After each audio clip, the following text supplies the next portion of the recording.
and I'm glad we're doing the scheme. Having said that, however, it is also true that only 1/3 of the women, despite their great successes in the education system, only 1/3 of the women actually are in STEM careers. And what is particularly worrying, sir, is that promotions in STEM careers seem to be denied to women.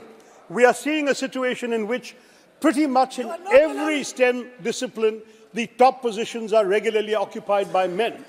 Does the government have any thought about whether there could be gender affirmative programs, not only to ensure that women who do well in their studies get career opportunities, so the number of women in STEM disciplines and careers goes up, but also whether there should be some encouragement to put women in leadership positions, because it's startling to see that when a woman and a man, even the woman with higher marks, gets into a STEM career, the man's promotion comes 2 or 3 years before the woman's does. And this is a pattern that has been studied, and I would love to know if the government has looked into the matter and has any thoughts on how to remedy it. Thank you, sir.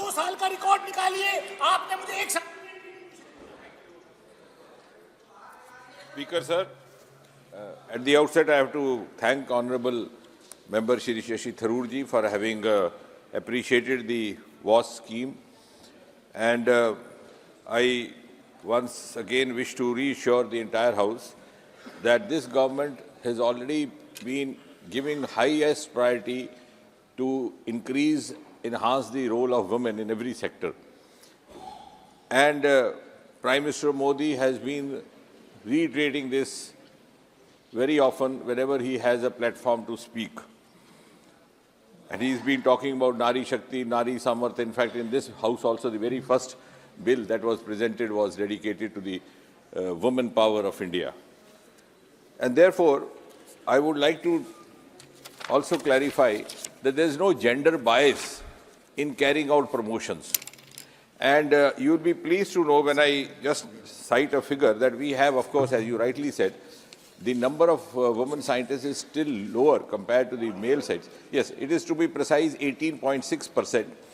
The R&D projects run by women are up to 25%, but the higher education enrollment has increased tremendously over the last few years. It's gone up to 43%, which means tomorrow, these girls, when they take over those positions, the proportionate number of the working scientists will also go up to almost 50%. Now, having said that, as far as the contention that the top positions are manned only by men, I would rather say they are now being manned by women. In the sense, for example, in space, our Aditya project is being headed by a woman called Nijar from Tamil Nadu. Similarly, the Chandrayaan project, the joint director, the number 2, is again a lady called Kalpana from Karnataka. So it's not true. On the other hand, in fact, the common realization is that in the science fraternities, in the science streams, the women have already evolved from the participatory role to the leadership role. It is now they are deciding to what extent the men have to be participants in what roles. And I think, without being boastful, the very scheme of WAS was started by the NDA government when Mr. Vajpayee was the Prime Minister, and thereafter it was taken up by Prime Minister Modi after he took over in 2014, and he further extended in the form of the Kiran scheme, which is...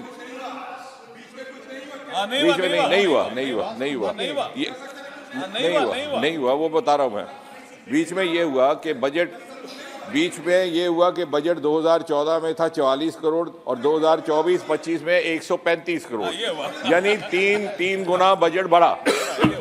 Having said that, we are already in it, and I am glad that Kerala is also getting tremendous benefit out of it. We have started a scheme called Curie, which is providing support to women in the university levels.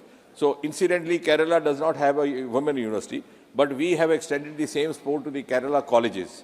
So we have 2 in Kottayam, 2 in Thrissur, 1 in Thiruvananthapuram, 1 in Ramaswamapuram, and 1 in Allapur. So we are extensively giving support regardless of whichever the government there. Question number 65, Sri Dhairyashil Mane. माननीय मंत्री जी। उत्तर सभा पटल पर रखा है। श्री प्रताप राव जाधव। धन्यवाद अध्यक्ष जी, आपने मुझे प्रश्नकाल में आप जो अवसर दिया इसके लिए मैं आपका आभारी हूँ। माननीय अध्यक्ष जी, भारत के यशस्वी प्रधानमंत्री श्री नरेंद्र मोदी जी के नेतृत्व में आज भारत $5 ट्रिलियन की अर्थव्यवस्था बढ़ाने की ओर तेजी से अपने कदम बढ़ा रहा है। माननीय अध्यक्ष जी, हम इस लक्ष्य की प्राप्ति तब तक नहीं कर सकते जब तक कि हम भारतीय उद्योगपतियों को विदेशों में अपना कृषि एवं अन्य औद्योगिक सामान निर्बाध रूप से बेचने की सुविधा मुहैया नहीं करा सकते। माननीय अध्यक्ष जी, विभिन्न देशों में भारत के निर्यातकों पर टैरिफ तथा नॉन टैरिफ बैरियर लगाकर भारत के सामान को उन देशों में बेचने से रोका जाता है। महोदय, कई देश ऐसे जो भारत के निर्यातकों पर एंटी डंपिंग ड्यूटी तथा विभिन्न प्रकार की कस्टम ड्यूटी लगाकर भारत के सामान को महंगा कर देते हैं, जिसकी वजह से भारत का निर्यातक अपने सामान को अंतर्राष्ट्रीय बाजार में नहीं बेच पाता है। महोदय, मैं माननीय मंत्री जी से जानना चाहूँगा कि क्या भारत सरकार इन निर्यातकों की समस्याओं का निराकरण करने के लिए विभिन्न देशों की सरकारों से बातचीत कर कोई ऐसा हल निकालेंगी कि जो अन्य देशों में हमारे निर्यातकों पर भारी टैक्स का बोझ कम हो सके। साथ ही साथ भारत सरकार ने कृषि उत्पादों जैसे कि कपास, सोयाबीन, चीनी, चावल के निर्यात पर जो प्रतिबंध लगाए हैं उनको हटाने पर विचार करेंगी ताकि भारतीय निर्यातक अपने सामान को अंतर्राष्ट्रीय बाजार में आसानी से बेच सके। अध्यक्ष जी, सबसे पहले तो मैं माननीय सदस्य को आपके माध्यम से ये सूचित करना चाहती हूँ कि हमारे कृषि निर्यात बहुत बेहतर परफॉर्म कर रहा है और पिछले वित्तीय वर्ष में हमारा जो कृषि निर्यात रहा वो $50 बिलियन से ज़्यादा रहा। जहाँ तक हमारे निर्यातकों की दूसरे देशों में जिन ट्रेड बैरियर्स का वो सामना करते हैं उसका विषय है, तो इस संबंध में मैं बताना चाहती हूँ कि हर देश अपने टेरिटरी में आने वाले प्रोडक्ट्स की सेफ्टी और क्वालिटी को इंश्योर करने के लिए अपना एक रेगुलेटरी स्ट्रक्चर बना के रखता है और कई बार ये डोमेस्टिक मैन्युफैक्चरर्स को भी अप्लाई करते हैं और निर्यातकों को भी। लेकिन कई बार ऐसा होता है कि दो देशों के रेगुलेटरी स्ट्रक्चर्स में आपस में कुछ गैप्स होते हैं, कई बार इम्प्रॉपर इम्प्लीमेंटेशन होता है या किसी तरीके की आर्बिट्रेरीनेस होती है या लैक ऑफ ट्रांसपेरेंसी होती है, जिसके कारण ये बैरियर्स की तरह प्रतीत होते हैं। ऐसी अवस्था में निरंतर भारत सरकार और हमारा मंत्रालय जो हमारे निर्यातक किसी भी देश में अपने कृषि उत्पाद को या किसी भी अन्य उत्पाद को निर्यात कर रहे हैं, किसी भी प्रकार के बैरियर का, ट्रेड बैरियर का यदि वो सामना करते हैं तो उसके लिए हम उनकी मदद करते हैं। इसके लिए हमारे पास कई मैकेनिज्म्स हैं। अभी हमने हाल ही में एक टास्क फोर्स भी गठित की है। ये टास्क फोर्स एक ऐसी कोर टीम के रूप में है जिसमें 25 हमारे अलग अलग मंत्रालय, हमारे ईपीसीज और हमारे एक्सपोर्टर्स, स्टेक होल्डर्स सभी लोग शामिल हैं, जिनसे हम चर्चा करते हैं और किस कंट्री में वो कौन सा ट्रेड बैरियर फेस कर रहे हैं उसके बारे में उनके स्पेसिफिक ट्रेड कंसर्न को समझते हैं। इन विषयों को हम आवश्यकता पड़ने पर WTO में भी उठाते हैं और अलग अलग जो हमारे ट्रेड पार्टनर्स हैं उनके लिए जो हमारे पास इंस्टीट्यूशनल मैकेनिज्म्स अवेलेबल हैं उसके माध्यम से और अपने मिशंस की मदद से उन देशों से भी हम बातचीत करते हैं और बातचीत के जरिए इन बैरियर्स को एड्रेस करने की कोशिश करते हैं। श्री गौरव गोगोई जी। धन्यवाद अध्यक्ष महोदय। सर, ये ट्रेड को लेके ये सवाल है और ट्रेड में हम देखते हैं कि चीन से बहुत से चीज़ें आज भी भारत इंपोर्ट करता है, विशेष रूप से मोबाइल फ़ोन में। सर, भारत में आज हम मोबाइल फ़ोन की मैन्युफैक्चरिंग तो कर रहे हैं, लेकिन ये जो मेड इन इंडिया की जो मोबाइल फ़ोन है इसके अंदर अगर आप कंपोनेंट्स देखोगे तो वो मेड इन चाइना कंपोनेंट्स है। So made in India mobile phone, लेकिन कंपोनेंट है मेड इन चाइना। तो जिस वक्त सर चीनी सोल्जर लद्दाख में हमारे किसानों के साथ मुठभेड़ कर रहा है, भारत सरकार क्यों चीन से ये मोबाइल कंपोनेंट्स इंपोर्ट कर रही है? क्यों भारत सरकार दूसरे देशों में नहीं देख रही कि हम दूसरे देशों से ये इंपोर्ट करें और क्यों हम अपने इंपोर्ट डिपेंडेंसी चाइना पे अब बना रखे हैं, विशेष रूप से मोबाइल फोन में जहां पे प्रिवेसी का मामला हो सकता है, सर्वेलेंस का मामला, सर कंप्लीट एक सेंटेंस सर, सर्वेलेंस का मामला हो सकता है, स्नूपिंग का मामला हो सकता है। पूरी दुनिया में आज विभिन्न देश चीनी की जो चाइना की जो इंटेलिजेंस कैपेसिटी है, एस्पियोनाज की कैपेसिटी है, उस पर संदेह की नज़र से देख रही है और हम अपने he made in India mobile phone में मेड इन चाइना कंपोनेंट दे रहे हैं, तो हम क्यों दूसरे देशों पे अपने बात ये तो ध्यान दे रहे हैं? माननी है। चलिए मंत्री जी देंगे जवाब। सर, जैसा कि मैंने पहले भी बताया कि हमारे देश में किसी भी देश के माध्यम से जो भी हम कमोडिटी इंपोर्ट करते हैं, हमारे अपने जो रेगुलेटरी फ्रेमवर्क है उसके प्रोविजंस के आधार पे करते हैं, जिसमें खास तौर से सेफ्टी का जो एंगल है उसका ध्यान रखा जाता है। जो आपने स्पेसिफिक विषय चाइना के संबंध में उठाया है, इस पर मैं और जानकारी प्राप्त करके आपको सूचित करता हूँ।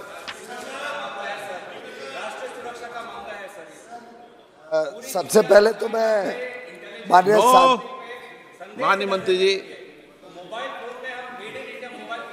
मंत्री जी आप बोलिए। माननीय सांसद जी को आपके माध्यम से सूचित करना चाहूंगा कि ये बात बोल रहे हैं कि 2014 के पहले तो पूरे फोन बंद के बंद पूरे के पूरे भारत आते थे, उसमें सिक्योरिटी रिस्क इनको कभी दिखा नहीं, किस प्रकार से बने बनाए फोन के अंदर चिप्स वगैरह के माध्यम से क्या आ सकता था। प्रधानमंत्री नरेंद्र मोदी जी ने आते ही मेक इन इंडिया को बल दिया, लोग भारत में आए, निवेश करें, और इसका एक सबसे बड़ा सक्सेस स्टोरी तो आज मोबाइल टेलीफोन मैन्युफैक्चरिंग है, जिसमें पूरी दुनिया में भारत ने डंका बजाया है। आज एप्पल जैसी कंपनी कहती है कि हम हर साल डबल करेंगे हमारा प्रोडक्शन भारत में, और विश्व में जो बनाते हैं उसका 25% भारत पे बनाएंगे। माननीय सांसद जी को यह भी सूचित करना चाहूंगा, ये एक प्रोसेस होता है, प्रक्रिया होती है। प्रक्रिया में पहले फोन बनाने के लिए कंपनियां आती हैं, अमेरिकन कंपनियां भारत में बड़े पैमाने पे आ रही हैं, कोरियन कंपनियां, जापानीज कंपनी बड़े पैमाने पे आ रही हैं। जब फोन बनना शुरू हुआ और उनको दिखा कि आज मार्केट है, बड़े पैमाने पे फोन बन रहे हैं, फोन में कंपोनेंट्स लगेंगे, तो स्वाभाविक रूप से कंपोनेंट इकोसिस्टम इसके पीछे आएगा, आने लगा है, शुरू हो गया। और उनको शायद ये जानकारी गलत है कि सब चाइना से कंपोनेंट आ रहे हैं। Component Korea, Japan, Taiwan, Europe, America, सभी देशों से टेक्नोलॉजी के हिसाब से। और मेरे मित्र अश्विनी जी को बधाई दूंगा कि उन्होंने बड़े सख्त प्रावधान लाए हैं। उन्होंने कंपनियों को मैप किया है, टेक्नोलॉजीज को मैप किया है, सिक्योरिटी कंसर्न्स के हिसाब से जो कंपनियां हमारे हित में नहीं है, जिन कंपनियों का सामान फोन में होने से कोई भी प्रकार का सुरक्षा के ऊपर आहत आ सकती है, उनको बंद किया गया है। और जो फ्रेंडली नेशंस है और फ्रेंडली नेशंस की सिक्योर सप्लाई चेन के ऊपर आज भारत सरकार बल दे रही है। प्रधानमंत्री नरेंद्र मोदी जी के नेतृत्व में प्रोडक्शन लिंक्ड इंसेंटिव स्कीम सफलता से इस देश में निवेश भी ला रही है, टेक्नोलॉजी भी ला रही है। और मेरा मानना है जिस तेज गति से इस इकोसिस्टम को भारत डेवलप कर रहा है, ये आगे भारत विश्व का सप्लायर बनेगा। और एक आखिरी में जानकारी आपके माध्यम से देना चाहूंगा, कल ही एक कंपनी मुझे टेलीकॉम की मिलके गई जो टेलीफोन बनाती है और अन्य प्रोडक्ट बनाती है, और उन्होंने अपने निवेश के प्लान्स बताए।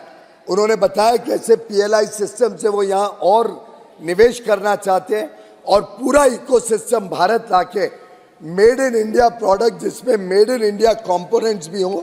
लेकिन इस प्रोसेस को एक समय सीमा लगती है, और ऐसे ओवरनाइट सुपरमैन की तरह आके मुझे लगता है कोई मोबाइल फोन यहाँ नहीं बनेंगे।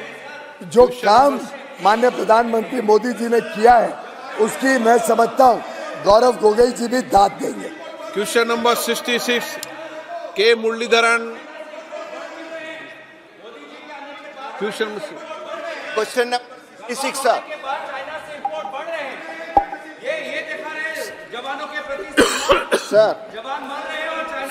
Sir, there are lot of cases in various states in India regarding the encroachment of railway lands. Sir, the reason is railway is not utilizing their own lands. In my constituency also in Talasheri, 50 acres of railway land is still vacant. So I want to know from the government whether the Railway Land Development Authority is considering any land development project under the public-private partnership in these idle railway lands? Honorable Speaker, sir, the railway lands basically are of three natures. The majority of the railway land which is shown as vacant railway land, that is basically the land along the railway tracks. That is practically the majority of the land which is shown as railway land available is basically along the railway tracks. That is kept reserved for expansion. As noticed in the budget, Honorable Prime Minister has very big vision for expansion of railway network. 3 major corridors have been approved, which will basically add about 40,000 kilometers. 40,000 kilometre और railway network में जुड़ेगा और किस तरह से एक तेजी से रेलवे का ओवरऑल डेवलपमेंट हो. So, Honorable Speaker, sir, most of the railway land is basically reserved for expansion. Outside that, whatever railway land is available is being taken up for development in various phases. Many interesting projects have been done in the recent past. In the last 10 years, some of these railway lands have been developed as housing complexes, some have been developed in other ways, but we are moving in a very systematic way. Sir. Okay, Muralidharan ji. Sir, whether the government should consider these 50 acres land in Talisheri for the development of the railway? Members' suggestion is noted, sir. Deepak Ved ji. Manikam Tagore ji. Sir, Railway launched Amit Bharat Station Scheme for the development of the stations. As the it's among 118 stations are among that thing, as the reply Honorable Minister has replied. Aspirational districts, is there any specific plan to include more stations in aspirational district? Because aspirational district is which are all backward districts, and we all know that there needs special support for that. And my district is an aspirational district, and Sivakasi and Aruppukotte stations are not included in this scheme. And I'd like to request the Honorable Minister, will he consider including Sivakasi, which is a fireworks hub, and Aruppukotte, which is a handloom hub, to be included in the Amit Bharat station scheme? Thank you, sir. जी, मैं प्रधानमंत्री श्री नरेंद्र मोदी जी के vision को आपके माध्यम से सदन के सामने रखना चाहूँगा. प्रधानमंत्री जी ने एक ऐतिहासिक काम हाथ में लिया है, एक तरीके से भागीरथी काम हाथ में लिया है. 1300 स्टेशंस का रीडेवलपमेंट एक साथ आज चल रहा है और काम जिस तेजी से चल रहा है माननीय अध्यक्ष जी, देश में सौभाग्य मिला कई जगह स्टेशंस को ढंग से जाके देखने का. काम जिस तेजी से चल रहा है वो अपने आप में एक सुखदायक चीज़ है. आपके स्वयं के कोटा स्टेशन में भी अगर देखें और देश भर में कई जगह, भुवनेश्वर देखिए, अलमपुर देखिए, बिहार में देखिए, झारखंड में देखिए, उत्तर प्रदेश में देखिए, मध्य प्रदेश में देखिए, सब जगह जैसलमेर, उधमपुर, जब कई मान्यवर सदस्यों के स्टेशंस जो बन रहे हैं, बहुत ही तेज़ी से काम हो रहा है. 1300 स्टेशन का रीडेवलपमेंट का एक साथ इतना बड़ा प्रोजेक्ट विश्व में कहीं पर शायद नहीं लिया गया होगा. ये इतना बड़ा स्टेशन रीडेवलपमेंट का काम है, ये और अच्छा प्रोग्रेस हो जाए, इससे बहुत सारी लर्निंग्स भी आ रही है माननीय अध्यक्ष जी. जो प्रधानमंत्री जी का विजन है कि शहर के दोनों हिस्सों को जोड़े और एक बहुत अच्छा रूफ प्लाजा बने, नई अर्बन स्पेस बने, वो सब इस प्रोग्राम के माध्यम से साकार हो रही है. आई बी ईडन जी. सर, आपके माध्यम से बहुत ही महत्वपूर्ण विषय उठाना चाहता हूं. सर, आप इस प्रोजेक्ट के लिए आपके भी ग्रीन सिग्नल चाहिए. Sir, I have already raised this issue to the honourable minister. It is regarding 110 acres of land in my constituency in Ernakulam, which the Indian Railway owns. This is a marshalling yard, and as we all know that the Ernakulam town and junction railway stations have been in a stagnant position, and the only way to develop the railways in Kerala is to develop this particular railway station, where inside the heart of the city you have 110 acres of land. The Railway Land Development Authority, RLD, have made a study on this. A detailed project report has been made. I hope the Honorable Minister and the government would consider this matter very positively. Also, sir, what is the present status of the Shabari rail project in Kerala? Is the government intending to take up the project, or government has dropped the projects? Honorable Speaker, sir, the Shabari rail project is another classic case study in which after so many years of effort, because of the lack of cooperation from the state government, because of the lack of cooperation on land acquisition, lack of cooperation on giving the matching fund, the project has not really taken the kind of progress which it should have made. Right now we are working on two possible alternative alignments. One of the alignments actually takes the project railway line all the way very close to the Shabari shrine, and the other alignment basically terminates about 25 or 26 kilometers before the shrine. So once both the alignments are kind of fully examined, then only a final decision can be taken. And regarding the Ernakulam railway land, I'll request the honourable member to come and meet me. We can discuss what best use it can be put to. Kerala government is in Indie block. Sir मैं आभारी हूं sir कि आपने पूरक प्रश्न को पूछने की अनुमति दी। सर मैं सबसे पहले तो अपने एसएसपी प्रधानमंत्री जी का और माननीय रेल मंत्री जी का आभार व्यक्त करना चाहता हूं सर। मैंने लंबे काल से पार्लियामेंट में आने का मौका मिला। हिंदुस्तान की आज़ादी के बाद ये पहली सरकार है 10 साल की सरकार जिसने मोदी जी के नेतृत्व में निश्चित तौर पर पूरे देश के स्टेशनों का पुनर्विकास करके कीर्तिमान स्थापित करने का काम किया। दिल से आभार व्यक्त करना चाहता हूँ। सर मेरे संसदीय क्षेत्र में अमृत भारत स्टेशन के लिए सर एक स्टेशन का आपने पिछले बार चयन किया था सर, तरेगना स्टेशन का सर काम प्रारंभ हो गया है, थोड़ा विलंब से मगर काम प्रारंभ हो गया। मैं आपके माध्यम से ये अनुरोध करना चाहूँगा और जानना चाहूँगा, आपने पिछली बार अनुरोध के बाद आपने कहा था अगले वित्तीय वर्ष में मैं और आपके इलाके के स्टेशन को मैं पुनर्विचार करूँगा उसके डेवलपमेंट के लिए। तो मैं जानना चाहता हूँ सर मेरे स्टेशन में बहुत ही महत्वपूर्ण है दानापुर मंडल भी है सर, वहाँ पर बेटा पुनपुन सदिशोपुर, क्या इन स्टेशनों को अमृत भारत स्टेशन के अंतर्गत लाने की महती कृपा करेंगे ताकि बिहार का वो पटना का इलाका भी विकसित हो सके और लोगों का कल्याण हो सके। सर माननीय संसद में प्रश्नकाल के समय हम पॉलिसी मैटर पे पूछें, अब एक एक स्टेशन पे सब पूछेंगे कैसे चलेगा बताओ। पॉलिसी मैटर पे पूछे, एक संसद में प्रश्नकाल पर एक व्यापक हिसाब होना। मैं तो कई बार ये स्टेशन नहीं बना वो स्टेशन नहीं बना, पैसेंजर घायल हो गया, पैसेंजर चलिए मंत्री जी जवाब दो। मान्यवर सदस्य में प्रश्नकाल संसद का प्रश्नकाल सबसे महत्वपूर्ण समय होता है और इस समय जो प्रश्न और उसका जवाब है उससे पूरा देश देखे कि क्या कुछ पॉलिसीज के अंदर क्या क्या हो रहा है तो अच्छा लगेगा। मैं पहले तो मान्यवर सांसद जी का धन्यवाद देना चाहूँगा कि जिस तरह से फील्ड में डिफ़िकल्टीज आई उसमें मान्यवर सांसद जी ने स्वयं इंटरवेंशन करके कई समस्याओं का समाधान किया, इसलिए मैं मान्यवर सांसद जी का धन्यवाद देना चाहूँगा।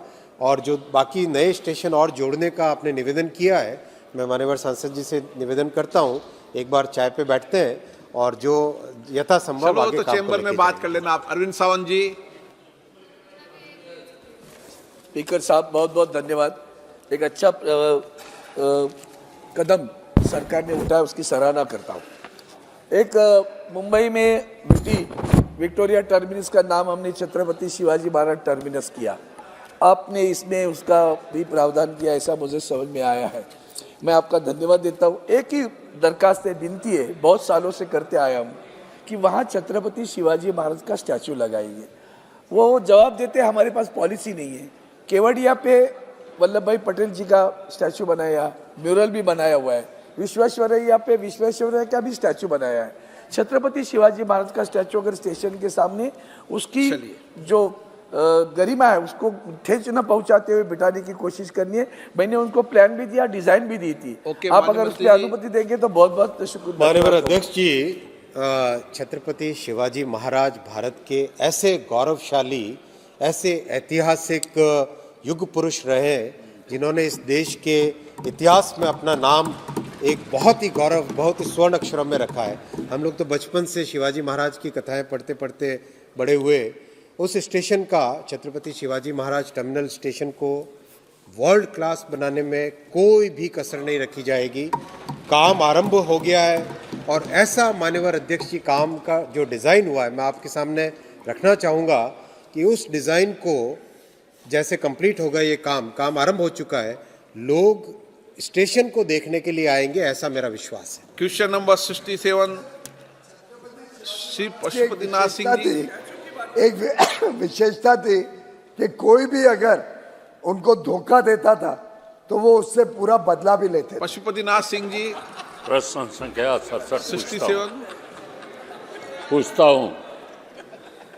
माननीय मंत्री। Laid on the table of the house, sir. धन्यवाद अध्यक्ष महोदय।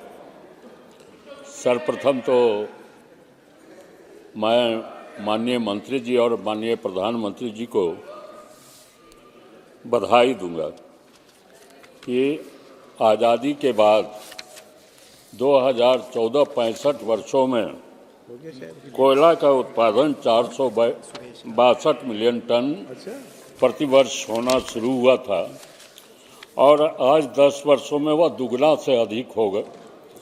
893.19 मिलियन टन वार्षिक उत्पादन होना शुरू हो गया।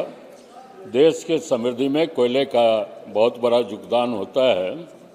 जब यह रिकॉर्ड उत्पादन शुरू हुआ तब ओबी डंप की समस्या आई, क्योंकि ज़्यादा ओपन कास्ट से कोयला निकालकर और बड़े बड़े पहाड़ बना दिए। समय 12 बजने वाला है, इसलिए शॉर्ट पूछ लेंगे तो जवाब दे देंगे। एक तो बहुत मुश्किल से अध्यक्ष महोदय, कई बार कोशिश किया। नहीं, मैं तो आपके हित के लिए कह रहा हूँ, अगर आप शॉर्ट पूछ लो जवाब दे देंगे। बहुत संक्षिप्त में है। हाँ, बहुत संक्षिप्त में है। मैं बात भी करता हूँ बहुत संक्षिप्त। अब ओबी डंप की समस्या, भौगोलिक स्थिति बदल दिया कोलफील्ड का। कहीं तालाब हो गए, कहीं पहाड़ हो गया और वहाँ कोयला में आग लगी हुई है, विस्थापन की समस्या है।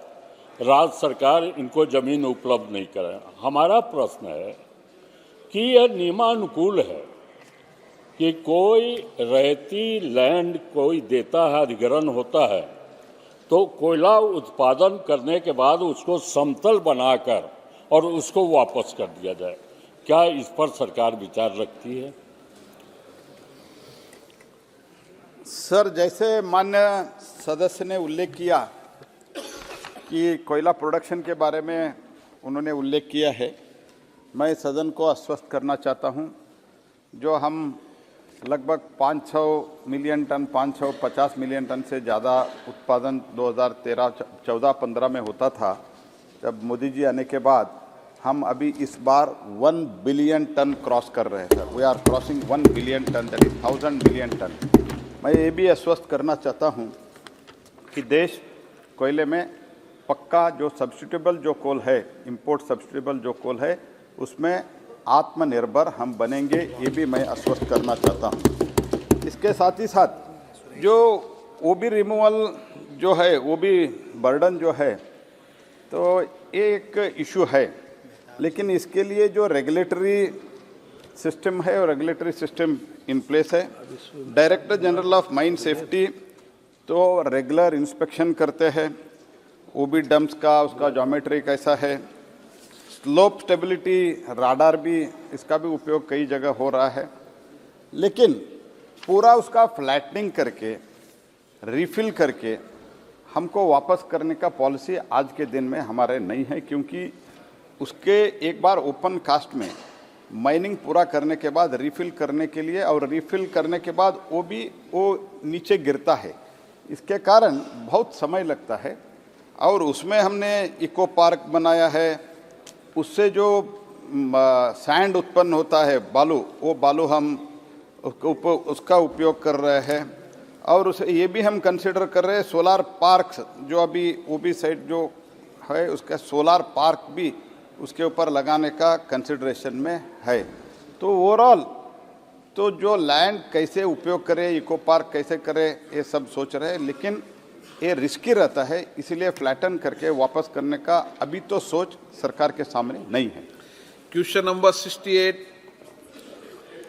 के Suresh ji. Sir, question number 68 Statement. आप 1 सेकंड में पूछो, 1 सेकंड में जवाब। Honorable Speaker, sir. Sir, myself. आप पूछ ले, कोई बात। Sir, first of all, I would like to congratulate Honorable Railway Minister to take up various railway stations for redevelopments. Sir, in my constituency, Mavelikara also included the Amrit Bharat scheme. The tender has been floated. Unfortunately, that tender was cancelled. Now the work has been delayed. So I would like to ask the Honorable Minister when this work will be restarted. And also, Chenganur is the gateway of Shabarimala. That railway station also included the second phase of the redevelopment, but work has been not taken up. These two important questions, Honorable Minister kindly reply. Honorable Speaker, sir, Honorable member has asked a very specific question about the Mavelikara railway station. Unfortunately, the first tender which was awarded, that was not performed and the tender had to be cancelled. Already a fresh tender has been issued, sir.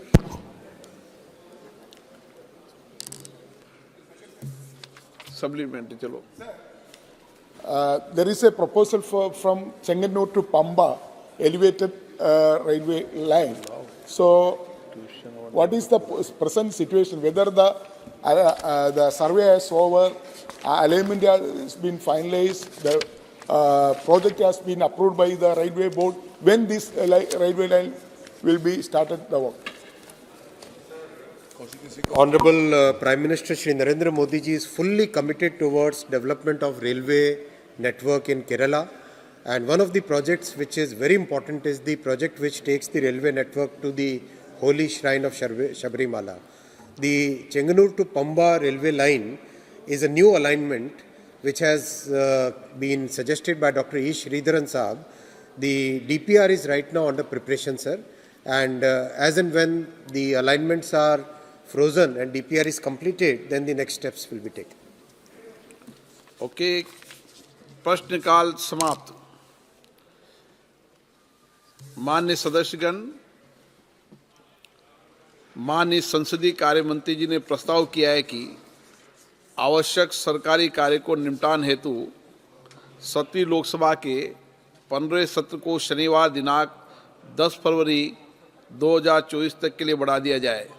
यदि सभा की अनुमति हो तो शनिवार 10 फरवरी 2024 तक सदन की बैठक निर्धारित की जाए। बढ़ा दिया जाए। मुझे कुछ माननीय सदस्यों द्वारा कुछ विषयों पर स्थगन प्रस्ताव की सूचनाएं प्राप्त हुई है। मैंने स्थगन प्रस्ताव की किसी सूचना की अनुमति नहीं दी गई है। Item number 2, doctor Jitendra Singh ji. अध्यक्ष महोदय, आपकी अनुमति से मैं आपकी संशोधित कार्यवली में क्रम संख्या 2 के आगे मेरे नाम पर सूचीबद्ध कागजात सभा पटल पर रखता हूं। धन्यवाद सभापति महोदय। Item number 3, Phagan Singh Kulaste. महोदय, मैं आपकी अनुमति से आज की संशोधित कार्यसूची के क्रम संख्या 3 पर मेरे नाम पर उल्लेखित कागजात सभा पटल पर रखता हूं। धन्यवाद। आइटम नंबर 4, श्री राव साहेब दानवे।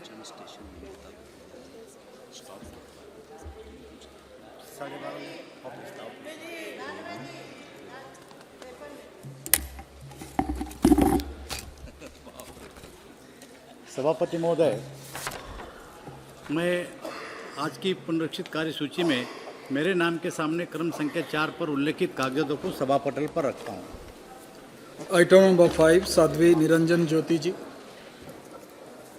सभापति महोदय, मैं आज की संशोधित कार्यसूची में क्रम संख्या 5 पर मेरे नाम के सामने उल्लेखित पत्र सभा पटल पर प्रस्तुत करती हूँ। Item number 6, Shrimati Anupriya Singh Patel. सभापति महोदय, आपकी अनुमति से आज की पुनरीक्षित कार्यसूची में क्रम संख्या 6 पर मेरे नाम के समक्ष उल्लेखित दस्तावेज मैं सदन के पटल पर रखती हूँ। Item number 7, Shri Arjun Ram Meghwal ji. धन्यवाद सभापति महोदय।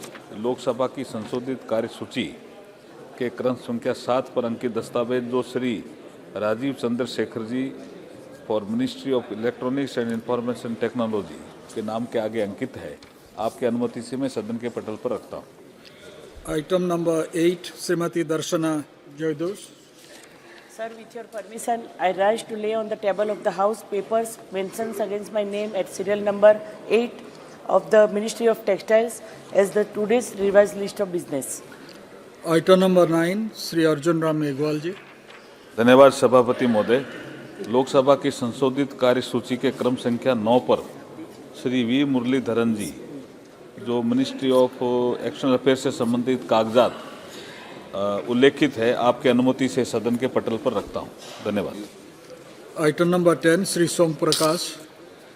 Sir, with your kind permission, I rise to lay on the table of the House paper listed against my name at serial number 10 in the revised list of business for today. Item number 11 Shri Debu Singh Chauhan. धन्यवाद। माननीय सभापति महोदय, मैं आपकी अनुमति से आज की संशोधित कार्यसूची की क्रम संख्या 11 पर मेरे नाम के समक्ष उल्लेखित दस्तावेजों को सभा पटल पर रखता हूँ। Item number 12 doctor Sanjay Jaiswal. सभापति महोदय, मैं आज की संशोधित कार्यसूची में अपने नाम के सम्मुख यथा सूचीबद्ध प्राक्कलन समिति के प्रतिवेदन संख्या 37 हिंदी और अंग्रेजी संस्करण को प्रस्तुत करता हूँ। Item number 13 Shri Adhir Ranjan Chowdhury. Sir, I rise to present the report number 83, 84, 85, 86, 87, 88, 89, 90, 91, 92, 93, 94, 95, 96, 97, 98, 99, 100, 101, 102 and 103rd Indian English versions of the Public Accounts Committee 2023-24 as listed against my name in today's revised list of business at serial number 30. The PSC has completed a century. Credit goes to the chairman. Item number 14, भावना गावली जी। पति जी, मैं आज के कार्यसूची पत्र में क्रम संख्या 14 पर मेरे नाम के समक्ष यथा सूचीबद्ध सभा की बैठकों से सदस्यों की अनुपस्थिति संबंधी समिति का 13वां प्रतिवेदन हिंदी और अंग्रेजी संस्करण प्रस्तुत करती हूँ। Item number 15, PC Gadegora ji. With your kind permission, I rise to present a copy of the each 67, 68, 69 and 70th report, Hindi and English versions of the Standing Committee on Agriculture, Animal Husbandry and Food Processing 2023-24 as listed against my name at serial number 15 in today's list of business. Item number 16, Sri PC Gadegowdar ji. Sir, with your kind permission, I rise to lay a copy of each of the statement, Hindi and English versions, showing action taken by the government on 62nd report of the Standing Committee on Agriculture, Animal Husbandry and Food Processing, as listed against my name at serial number 16 in today's list of business. Item number 17, Sri PP Chaudhary ji. Sir, with your permission, I present the following reports, Hindi and English versions of the Committee on External Affairs 17 Lok Sabha.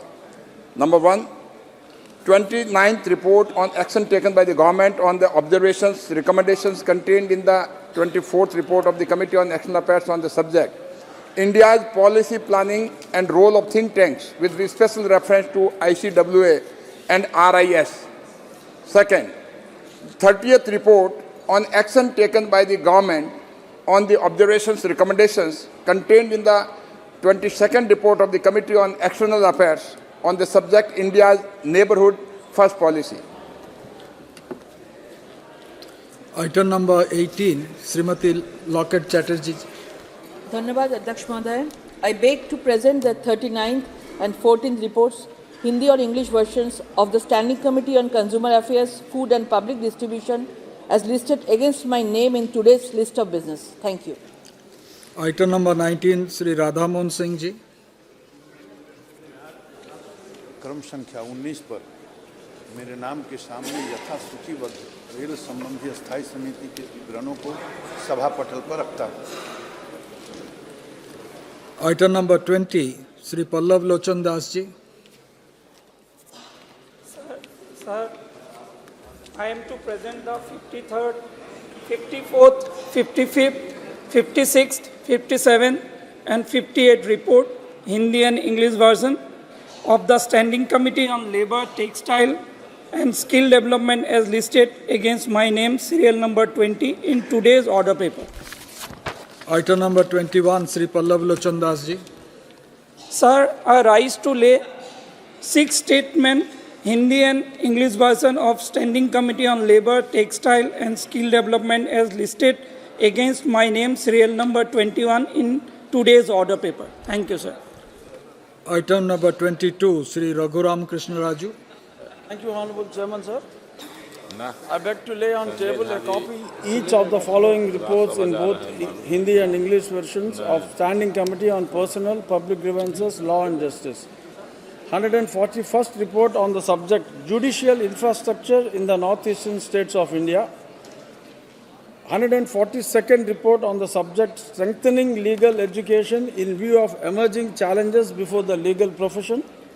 143rd report on the subject Review of the Working of Legal Aid under the Legal Services Authorities Act 1987. And 144th report on action taken on 133rd report of the committee on the subject judicial processes and their reforms pertaining to Department of Justice, Ministry of Law and Justice. Thank you, sir. Item number 23, Dr. Jitendra Singh. Permission, I rise to lay on the table of the House a statement regarding 1. The status of implementation of the recommendations contained in the 326th report of the Standing Committee on Science, Technology and Environment, Forests and Climate Change on demands for grants 2020-21, demand number 03 pertaining to the Department of Atomic Energy. 2. The status of implementation of these recommendations contained in the 334th report of the Standing Committee on Science, Technology, Environment, Forests and Climate Change on action taken by the government on the recommendations oblique observations contained in the 326th report of the Committee on Demands for Grants 2020-21 pertaining to the Department of Atomic Energy. Number 3, the status of implementation of the recommendations contained in the 341st report of the Standing Committee on Science, Technology, Environment, Forests and Climate Change on the demands for grant 2021-22, demand number 03 pertaining to the Department of Atomic Energy. Thank you, Speaker, sir. Item number 24, Sri Rao Sahib Danve. सभापति महोदय, मैं कोयला मंत्रालय से संबंधित कोयला आयात प्रवृत्ति और आत्मनिर्भरता का मुद्दा 2022-23 के संबंध में विभाग संबंधित कोयला, खान और इस्पात संबंधित संसदीय समिति के 37वें में अंतरिक्ष परिषद के कार्यान्वयन की स्थिति के संबंध में वक्तव्य दे रहा हूँ। Item number 25, Sri Som Prakash ji. Respected Sir, with your kind permission, I rise to make a statement regarding the status of implementation of the recommendations contained in 182nd report of the Standing Committee on Commerce on Ecosystem of Startup to Benefit India pertaining to the Department of Promotion of Industry and Internal Trade, Ministry of Commerce and Industry. Thank you. धन्यवाद Shri Ajay Bhatt ji. Item number 26, Sri Ajay Bhatt ji. Okay.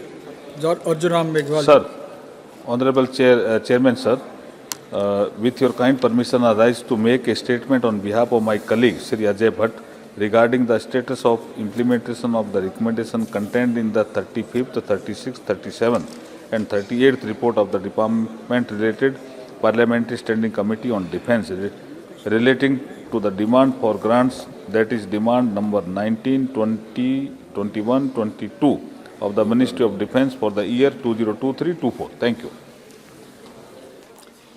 Dhanyavad. Honorable members who have been permitted to raise matters under Rule 377 today may personally hand over approved text of the matter at the table within 20 minutes. Now we take up item number 28 से 33 तक एक साथ. Now Dr. Shashi Tharoor ji. Minister, sir? Where's Minister, sir? Where? What is this, sir? Please, we cannot start this, sir. What norms are you sending? Where is the Union Minister? Where is the Union Minister? You are starting a budget. ये क्या दिखाना चाहते हैं, sir? You walk out otherwise, sir. What is this, sir? ये क्या है, sir? Union Minister नहीं है बजट में. ये क्या दिखाना चाहते हैं? Where is the Union Finance Minister? Shame on this government, sir. Shame on this government. They making a mockery. Prahlad ji, कितना दुर्भाग्यपूर्ण है, इतने वर्ष सरकार चलाने के बाद इनको इतना एलिमेंट्री नॉलेज नहीं है कि सरकार की कलेक्टिव रिस्पॉन्सिबिलिटी होती है. यहाँ इतने सारे कैबिनेट मिनिस्टर्स बैठे हैं.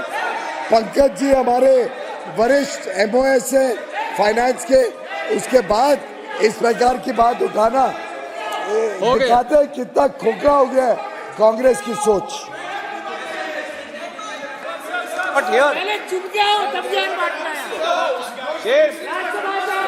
go on record, sir. Premchandran ji. It should go on record. Premchandran ji. Sir, the House is run by precedents and conventions. The convention of this Lok Sabha, the tradition of the Lok Sabha, when the general discussion on the budget takes place, normally it is the courtesy on the part of the Union Cabinet Minister to be present in the House. It is quite unfortunate that the ministry is absent. It is quite unfortunate. Sir, the same. I am pleading for the courtesy convention protocol. That should be maintained. Parliamentary affairs. No. Okay, Adev ji, let me. Sir, it is. Let us not have a debate. Let us not have a debate. Already the government has taken note of it, and the MOS is competent enough. But no,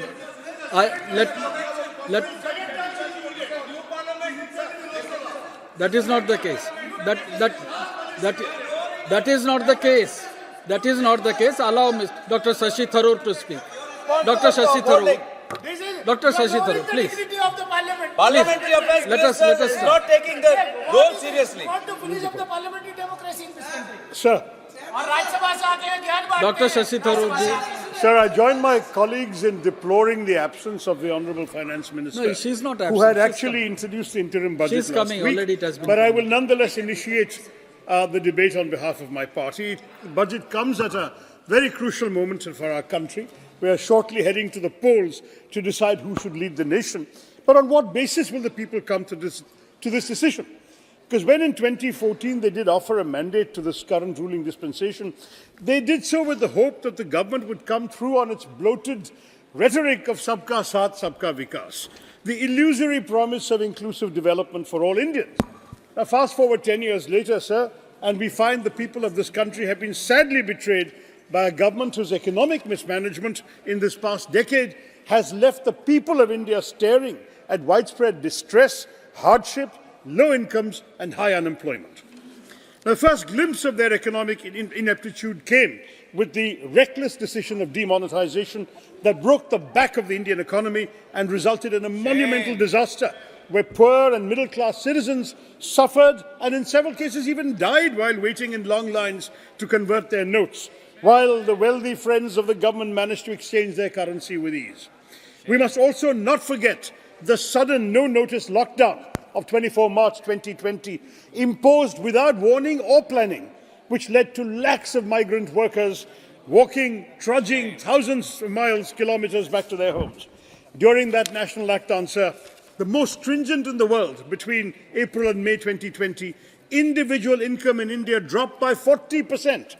The bottom 10% of households lost 3 months' worth of income.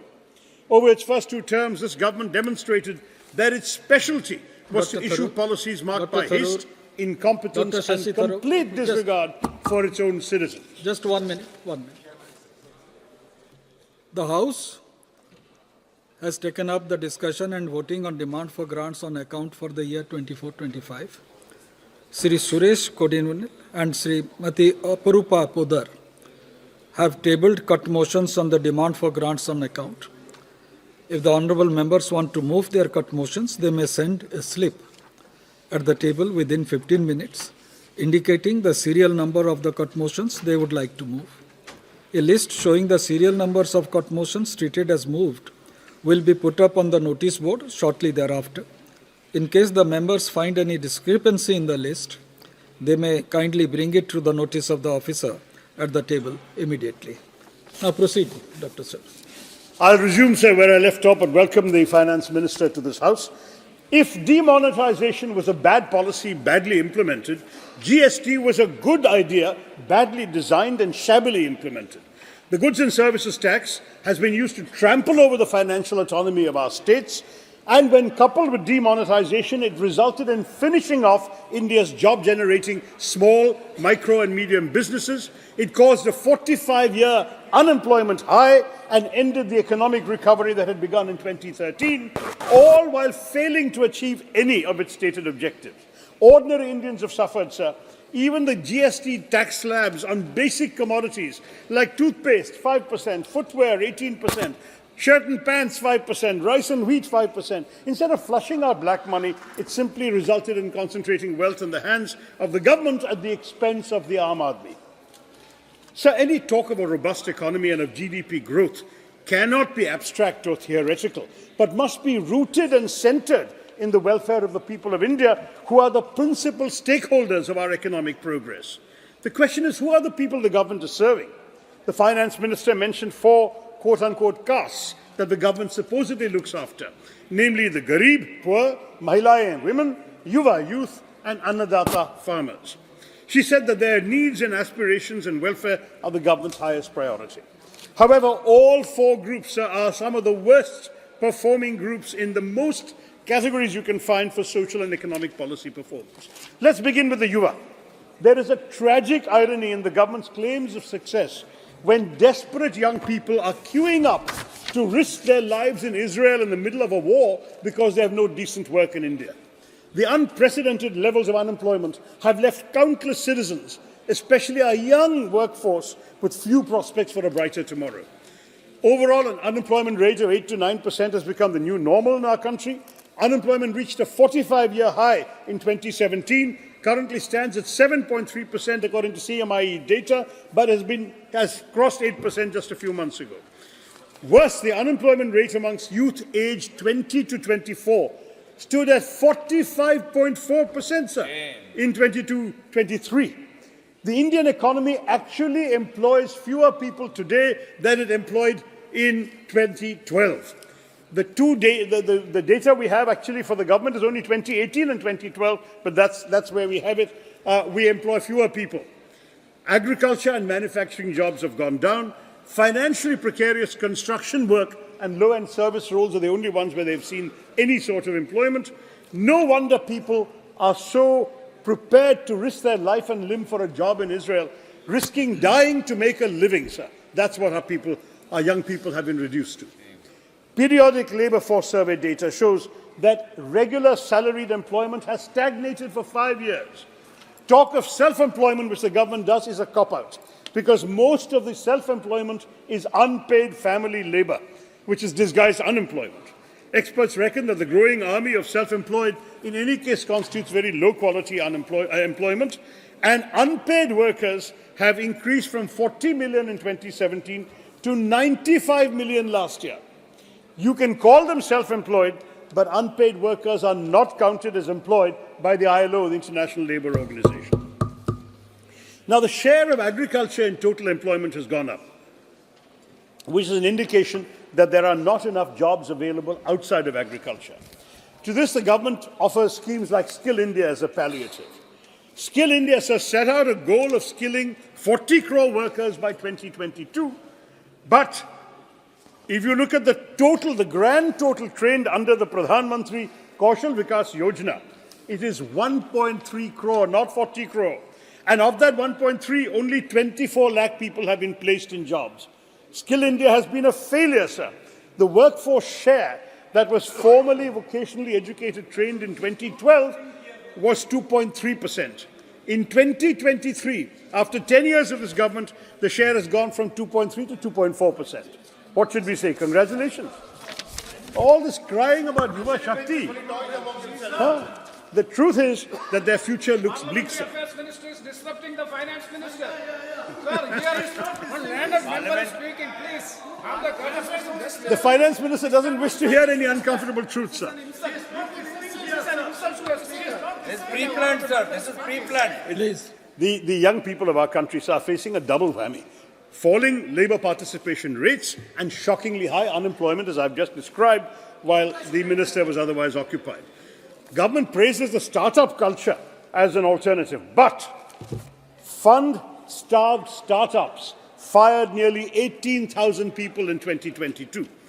Startup fundraising activity is so subdued, sir, that in all Indian startups put together raised just $1.1 billion in January, down 75% compared to January of the previous year. Let's turn to MSMEs. They've been the main employment generators in this country, but they also find themselves shrinking in today's economy. Many were permanently closed after the disastrous demonetization. In 2016, we had 6.25 crore MSMEs. The number has dwindled to now 3.25 crore, as per the government's own Udayam portal, the MSME registration portal. More than 60% of the conventional micro-enterprises in our country, which were engaged in business activities for more than 10 years, have perished. They've been closed, sir. So that's the picture we are seeing. What is the stage of employment generation? We have to ask the government, kiska saath or kiska vikas? The question again brings me to yet another aspect of the government's underperformance, woefully ignored in the Honourable Finance Minister's speech. She said people are living better and earning better. Average real income, she said, has increased by 50%. But first, there's no data available on individual household income. So how does the government say it's increased by 50%? If she's merely talking per capita GDP, sir, that is not a valid comparison, as per capita GDP will go up on the basis of people who are rich at the top of the pyramid without actually affecting the incomes of those at the bottom. If Mr. Adani and Mr. Ambani walked into this chamber right now, every MP would discover that our per capita income has gone up. Right? But the moment they leave this room, we would all revert to reality. That's the problem with using per capita as her guide.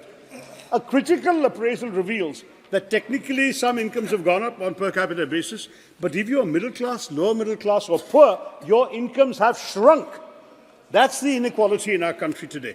There's a Reuters survey this month, sir, stating that over 85% of the interviewed families reported stagnant or lower incomes compared to the years before the pandemic.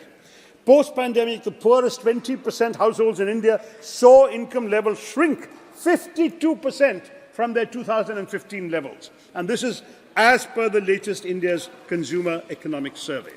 Compare this with the pre-2014 period that the Finance Minister put so much effort to discredit. During UPA 2, 2009 to 14, real agriculture rural wages grew at 8.6%. In contrast, during NDA 1, growth of real farm wages decelerated to 3.3%, and under NDA 2, the annual growth rate of real rural wages has become negative, sir. Can you give the exact thing? Agriculture wages minus 0.6%, non-agricultural minus 1.4%. So rural India is suffering reduced income, sir. Overall, when you compare income growth by income group from 2016 to 2022 in India, the top 20% of the rich have seen almost a 40% rise in their income growth, while the bottom 60% of our population have all seen negative income growth. There's also been a sharp fall in household savings because real incomes have declined. So let's look at the Garib. I'm looking at each of these castes, quote-unquote, that she mentioned. The government claims it made 25 crore people free from multidimensional poverty in the last 10 years. Now, that claim has to be interrogated. First, if 25 crore have indeed been freed from poverty, why are 81 crore still receiving free food grains? Second, how is the government expecting us to trust their number when consumption expenditure surveys were not done from 2014 onwards to 2022, and the National Multidimensional Poverty Index has been attacked by experts here and abroad who question both the manner and methodology with which it is calculated. The truth is the government's record is disillusioning. The UPA era created the fastest ever decline of poverty levels in India's history between 2005 and 15, whereby 271 million or 27.1 crore Indians were lifted out of poverty, providing what UNDP called the greatest relative development for the poorest 40% during this period. Under the BJP, I'm still quoting international sources, 230 million Indians or 23 crore slipped into poverty during the pandemic, and according to the World Bank, an astounding 80% of the world's people who slipped into poverty in 2020 during the pandemic were from India. 80% going below the poverty line were from India. But there's worse. The National Survey Organization has not conducted its quinquennial national consumption expenditure surveys to identify the proportion of people below the poverty line.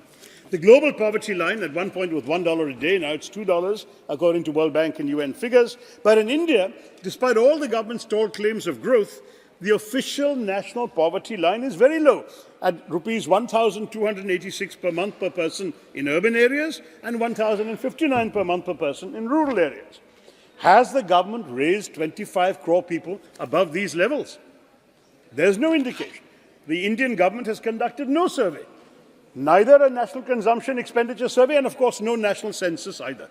We are in a statistical void, and what we only have is this multidimensional poverty index of the Niti Aayog, which is a new index they have created, which cannot be compared with any past poverty numbers. We have absolutely no basis for judging whether poverty has actually gone down, as the finance minister claims. As we all know, on issue after issue, NDA apparently stands for no data available. Now, one of the greatest disservices that this government has done to India is that a country which enjoyed a global reputation for reliable statistics is no longer trusted on its numbers, from COVID death claims to real-life economic indicators. These are really horribly disenchanting figures that seek to mask but in fact reveal the government's mismanagement of our economy.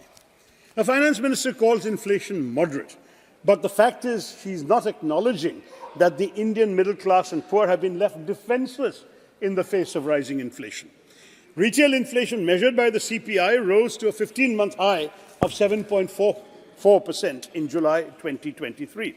But a recent survey by the data analytics firm Kantar found that 57% of Indians are worried about rising inflation. Look at wholesale market prices from December 2023, just a month ago, 19.6% higher when compared with the same month the previous year. Paddy became costlier by 10.5%, milk by 7%, vegetables by 26.3% year on year. And this is linked to growing nutritional concerns. The State of Food Security and Nutrition in the World report, another unimpeachable international document, says that a significant 74.1% of India's population cannot afford healthy food. This translates to over 100 crore people in India facing a crisis of inadequate nutrition, and it's a distressing number that is substantiated by our dropping to the 111th rank out of 125 countries in the 2023 Global Hunger Index. Even in the latest interim budget speech, the finance minister spent a lot of time celebrating the success of GST amassing a lot of revenues. But her speech was not punctuated this year with any verses or shairis, not even from Tiruvalluvar. So I prompted a poet friend of mine to put the plight of the suffering it caused the Aam Aadmi into verse. And I'd like to share it with her to italicize the really sad state of the Indian economy from the point of view of a common man like this Kavi. कर्ज के बोझ से आम आदमी तर-तर हो गया, महंगा हो गया खाना पीना, महंगा घर हो गया. मंत्री जी के बजट की खामी हम बतलाते हैं. सिर से करके शुरू, चलो पैरों तक जाते हैं. कुछ चुनिंदा यारों के बड़े बंगले हो गए, बालों से पैरों तक आते हम कंगले हो गए. माना आप डाई नहीं करते, पर कहीं तो करते हैं. इतनी महंगी हो गई डाई कि लगाने से डरते हैं. चश्मे के दामों को सुन, आंखें रो गई. कम लगाओ टूथपेस्ट, पेस्ट भी महंगी हो गई. बाल कटाने से भी हम अब कटने लग गए. बिना क्रीम के हाथ पैर भी फटने लग गए। फट गई कमीज की कॉलर, पर नहीं तो नहीं ले नहीं सकते। जीएसटी इतना ज्यादा है हम दे नहीं सकते। पूछ रहा था कोई, हम वजन कैसे घटाते हैं? जब से सब्जियां के दाम बढ़े हम कम से खाते हैं। दिखा के लॉलीपॉप वो भरमा कर चले गए। इस बार भी वो अपने ही गुण गाकर चले गए। कैसे सोच लिया कि जनता फिर से माफ करेगी? कैसे सोच लिया कि जनता फिर से माफ करेगी?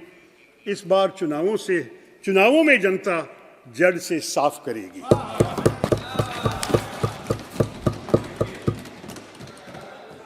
That, sir, is the plight of the Aam Aadmi. Others who can are voting with their feet. The External Affairs Minister told Parliament that over 16 lakh Indians gave up their citizenship, including 2,25,000 in 2022 alone. High net worth Indians are leaving the country because of this government's tax terrorism. 7,500 millionaires left India in 2022, 6,500 last year. They have taken their resources to invest them abroad and not in our country, where private investment is seriously down under the NDA government. The FM's claims of human development don't stand the test of objective scrutiny either. She claimed that a large number of new institutions of higher learning, especially AIIMS, IITs, IIMs, are being set up. As I've said in the House innumerable times, the problem with this government is not ideation. It's the delivery of public services and the implementation of grand policy announcements. In this case, too, the government has failed to ensure proper execution. Look at the AIIMS, for example. In some cases, only land is allotted. Nothing is done beyond that. Sometimes even that clearance takes years. In Madurai, the approval to construct an AIIMS came 5 years after the PM laid the foundation stone in 2019. In my own state of Kerala, we are still waiting for the establishment of an AIIMS to boast the quality of medical services for our residents. In other cases like AIIMS Bhubaneswar, posts are lying vacant and nothing has been operationalized. Now, another major axis of the government's self-congratulation was the efficacy of its various schemes for the poor. They're very nicely named and so on. But that too is a delusion that requires a sobering reality check. In the last fiscal year for which we have numbers, 90 lakh beneficiaries of the government's flagship Pradhan Mantri Ujjwala Yojana did not refill their cylinders. Data revealed through an RTI showed that of the 9.58 crore PM Ujjwala Yojana households, 1.8 crore brought no refills, while another 1.51 crore bought just one refill. But the government does nothing to make the cylinders more affordable to ordinary people. It's all headline management, bottom line mismanagement. In fact, most of the government's successes actually let down. Jan Dhan, 51 crore Jan Dhan accounts were created, but over 20% of them are inoperative as of December 23, last month, just a month ago. Nearly half the inoperative accounts belong to women. So much for Nari Shakti. Ayushman Bharat, in August 2023, the CAG found that 43,000 crore had been misappropriated in the Ayushman Bharat scheme. Manrega, which the Prime Minister had disparaged in his first Lok Sabha speech of 2014. Demand for Manrega continues to be higher even than pre-COVID levels, despite the low wages being given and the various bottlenecks in accessing the scheme. Between April and December 2023, just the last 6-month phase, a record 231.34 crore person days were generated across all states, at a time when the government had drastically reduced the budget for the scheme by 33% in the last budget. They then had to seek supplementary funds of 16,000 crore in December. If the economy is so good, if jobs are so plentiful, why did the revised estimate for Manrega 2023-24 increase by 43% compared to the budget estimate? Let's turn to the Annadata. Close to 689 lakh farmers enrolled under the Fasal Bima Yojana during the 2023 season. Claims were only paid to 7.8 lakh farmers. Shame. Are you supporting your applicants or not? The number of beneficiaries enrolled under the PM Kisan Samman Nidhi Yojana decreased from 11.84 crores in 2019 to 3.78 crores in 22, marking a 67% decline, sir. And CAG tells us over 3,000 crores were reportedly siphoned away from the PM Kisan scheme through the creation of fake beneficiaries using publicly available Aadhaar details. In fact, the total expenditure to the Ministry of Agriculture and schemes related to farmers' welfare has been declining as a percentage of the total budget outlay since 2019. And during this government's period from 2014 to 2022, at least 1 lakh farmers have committed suicide, as per recently released National Crime Records Bureau report. This amounts to a scary 30 suicides per day, every day that BJP has been in power, sir, in the last 9 years. The Prime Minister's promise to double the income of farmers between 2015 and 2022 lies in shambles. They've stopped repeating it. The headlines were made at one time, now they've not been repeating it or fulfilling it, sir. The issue has disappeared completely from policy making, while the real incomes of agricultural households from cultivation has fallen, as I said, by 1.4%.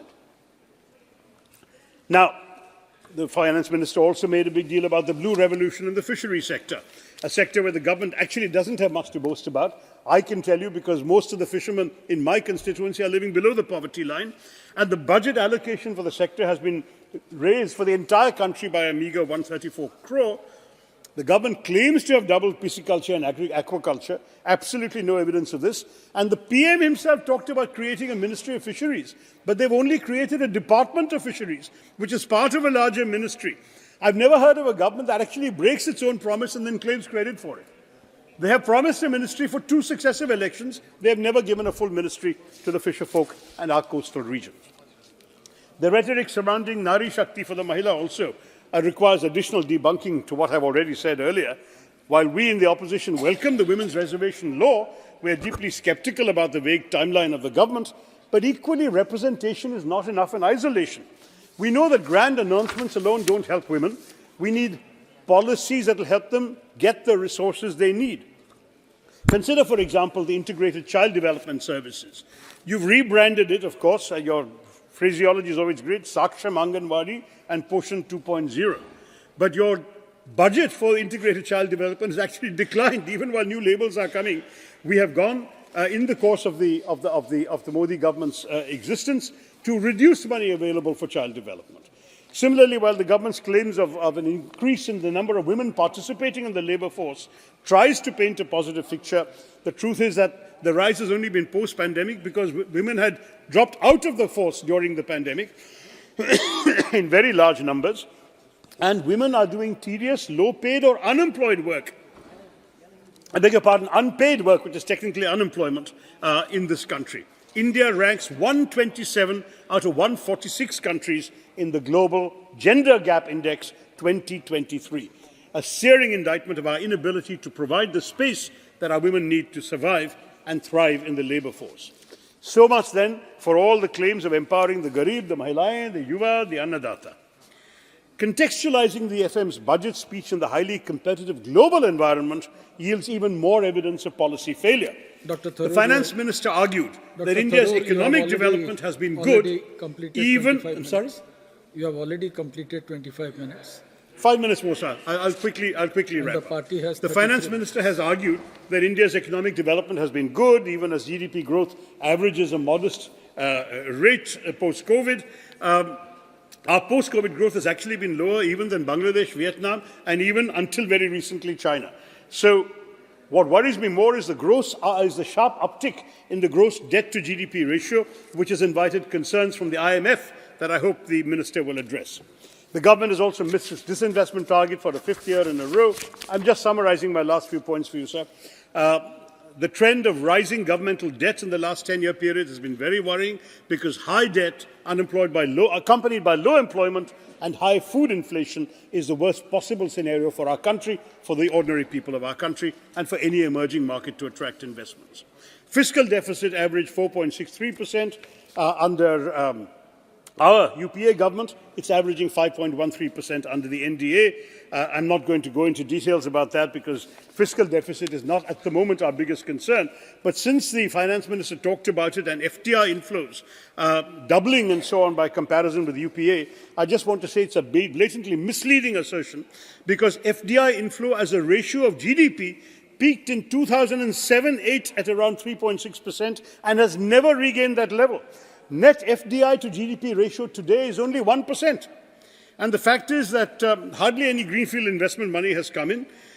RBI estimates that foreign investment today stands at $42 billion in 22-23, which is about the same as in 2008, 2009, 15 years ago under UPA.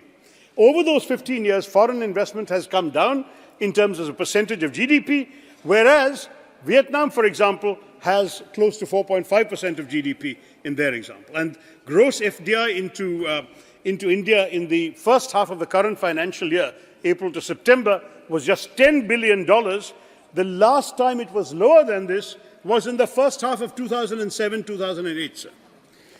And the finance minister hasn't given us any cost-benefit analysis of the production-linked incentive scheme for which so much money has been spent. Where is the employment generation happening, Madam Minister? There is an absolute need for mid-course corrections, and she will have to answer this question. Internally, meanwhile, sir, our states are in turmoil because transfers to states have been reduced substantially. We know right now in Jantar Mantar there's a protest going on with many states protesting the way in which amounts have not been transferred.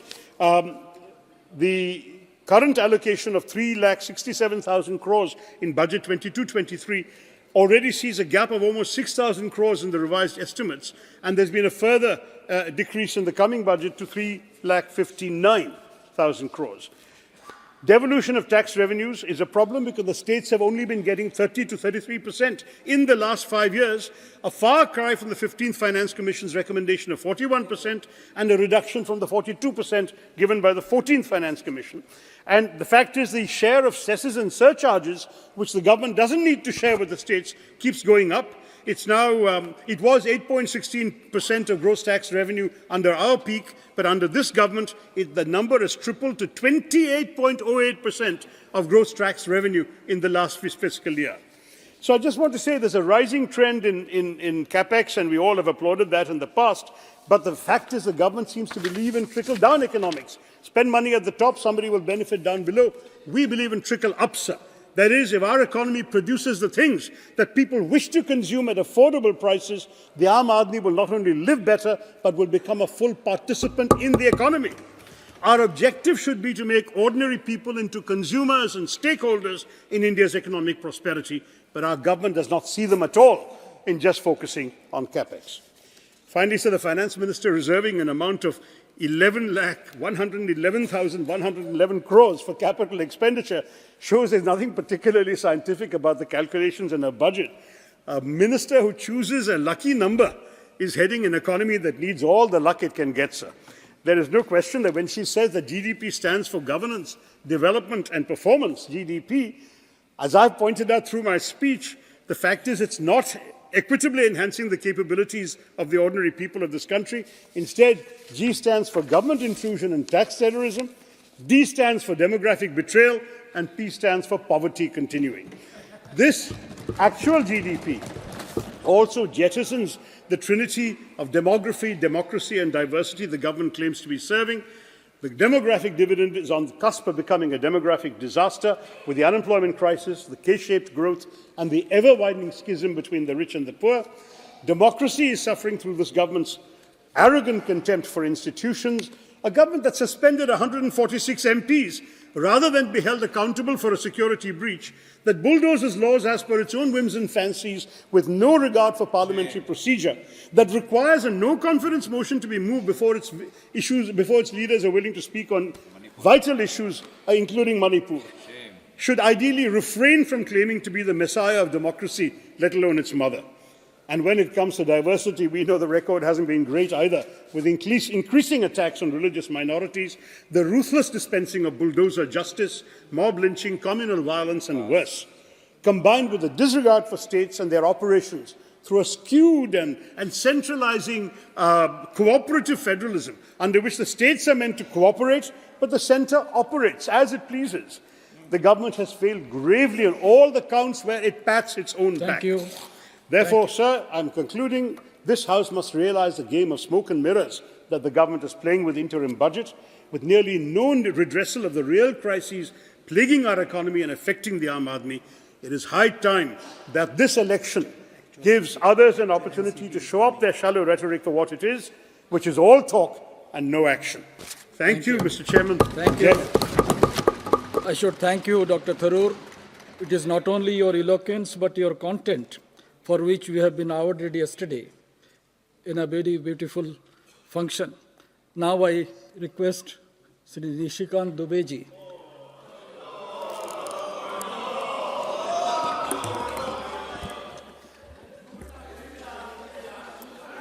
धन्यवाद सभापति महोदय।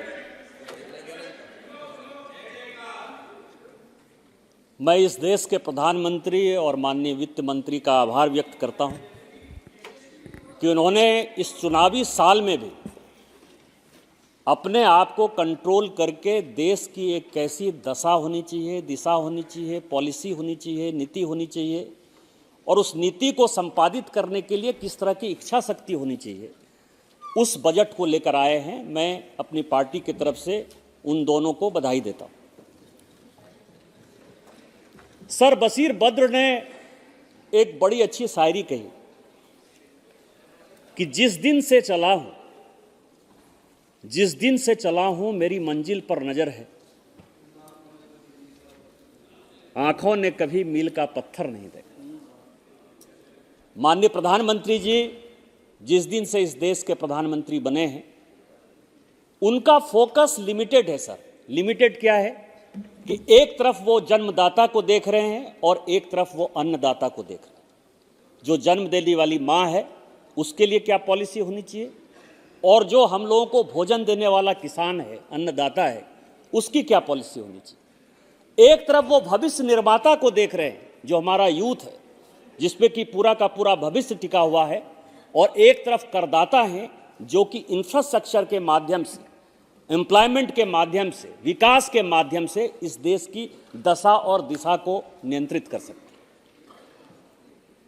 Sir मैं अभी कांग्रेस के अपने सदस्य को सुन रहा था। इस देश में हुआ क्या सर, काफ़ी यहाँ वो आपने ये कर दिया, आपकी पॉलिसी कॉरपोरेट है, आप गरीबों के लिए नहीं देखते, क्योंकि उनके पास दो कहावत है सर कि अपने दिल से जानिए पराए दिल का हाल, और दूसरा एक कहावत है कि बुरा जो देखन मैं चला बुरा न मिलिया कोई, जो दिल खोजा आपना मुझसे बुरा न कोई। ये 75-77 साल की जो ये देश की जर्नी है सर, उसमें तो 10 साल ही माननीय प्रधानमंत्री जी हैं ना। 57 साल 60 साल आप यदि कहते हैं कि गरीबी नीचे गई, गरीब नीचे जा रहे हैं, एम्प्लॉयमेंट नहीं मिल रहा है, लोगों का विकास नहीं हो रहा है, इंफ्रास्ट्रक्चर नहीं हो रहा है, तो कभी आपने देखा है अपने तरफ कि इन सारे पॉलिसी के प्रति जिम्मेवार कौन है? यह देश कहां से आगे बढ़ा सर? आप यह समझें कि जब यह देश आजाद हुआ 1947 में, तो क्या पॉलिसी बनाई कांग्रेस ने? लाइसेंस परमिट कोटा राज। 1947 से लेके मोर और लेस 1990 तक सर इस देश ने लाइसेंस परमिट कोटा राज देखा।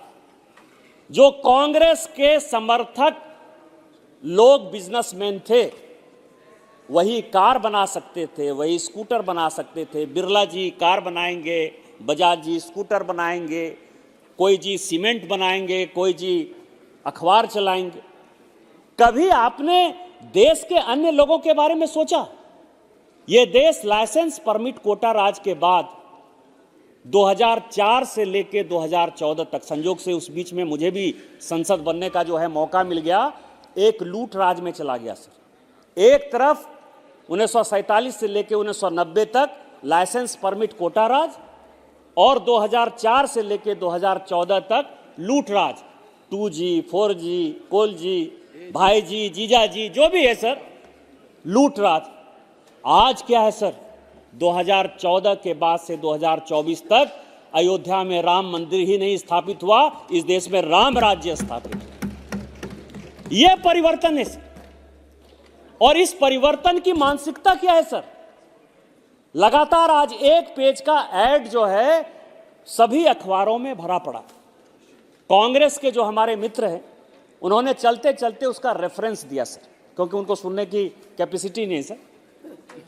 आज एक पेज का कि साउथ का और नॉर्थ का डिवाइड।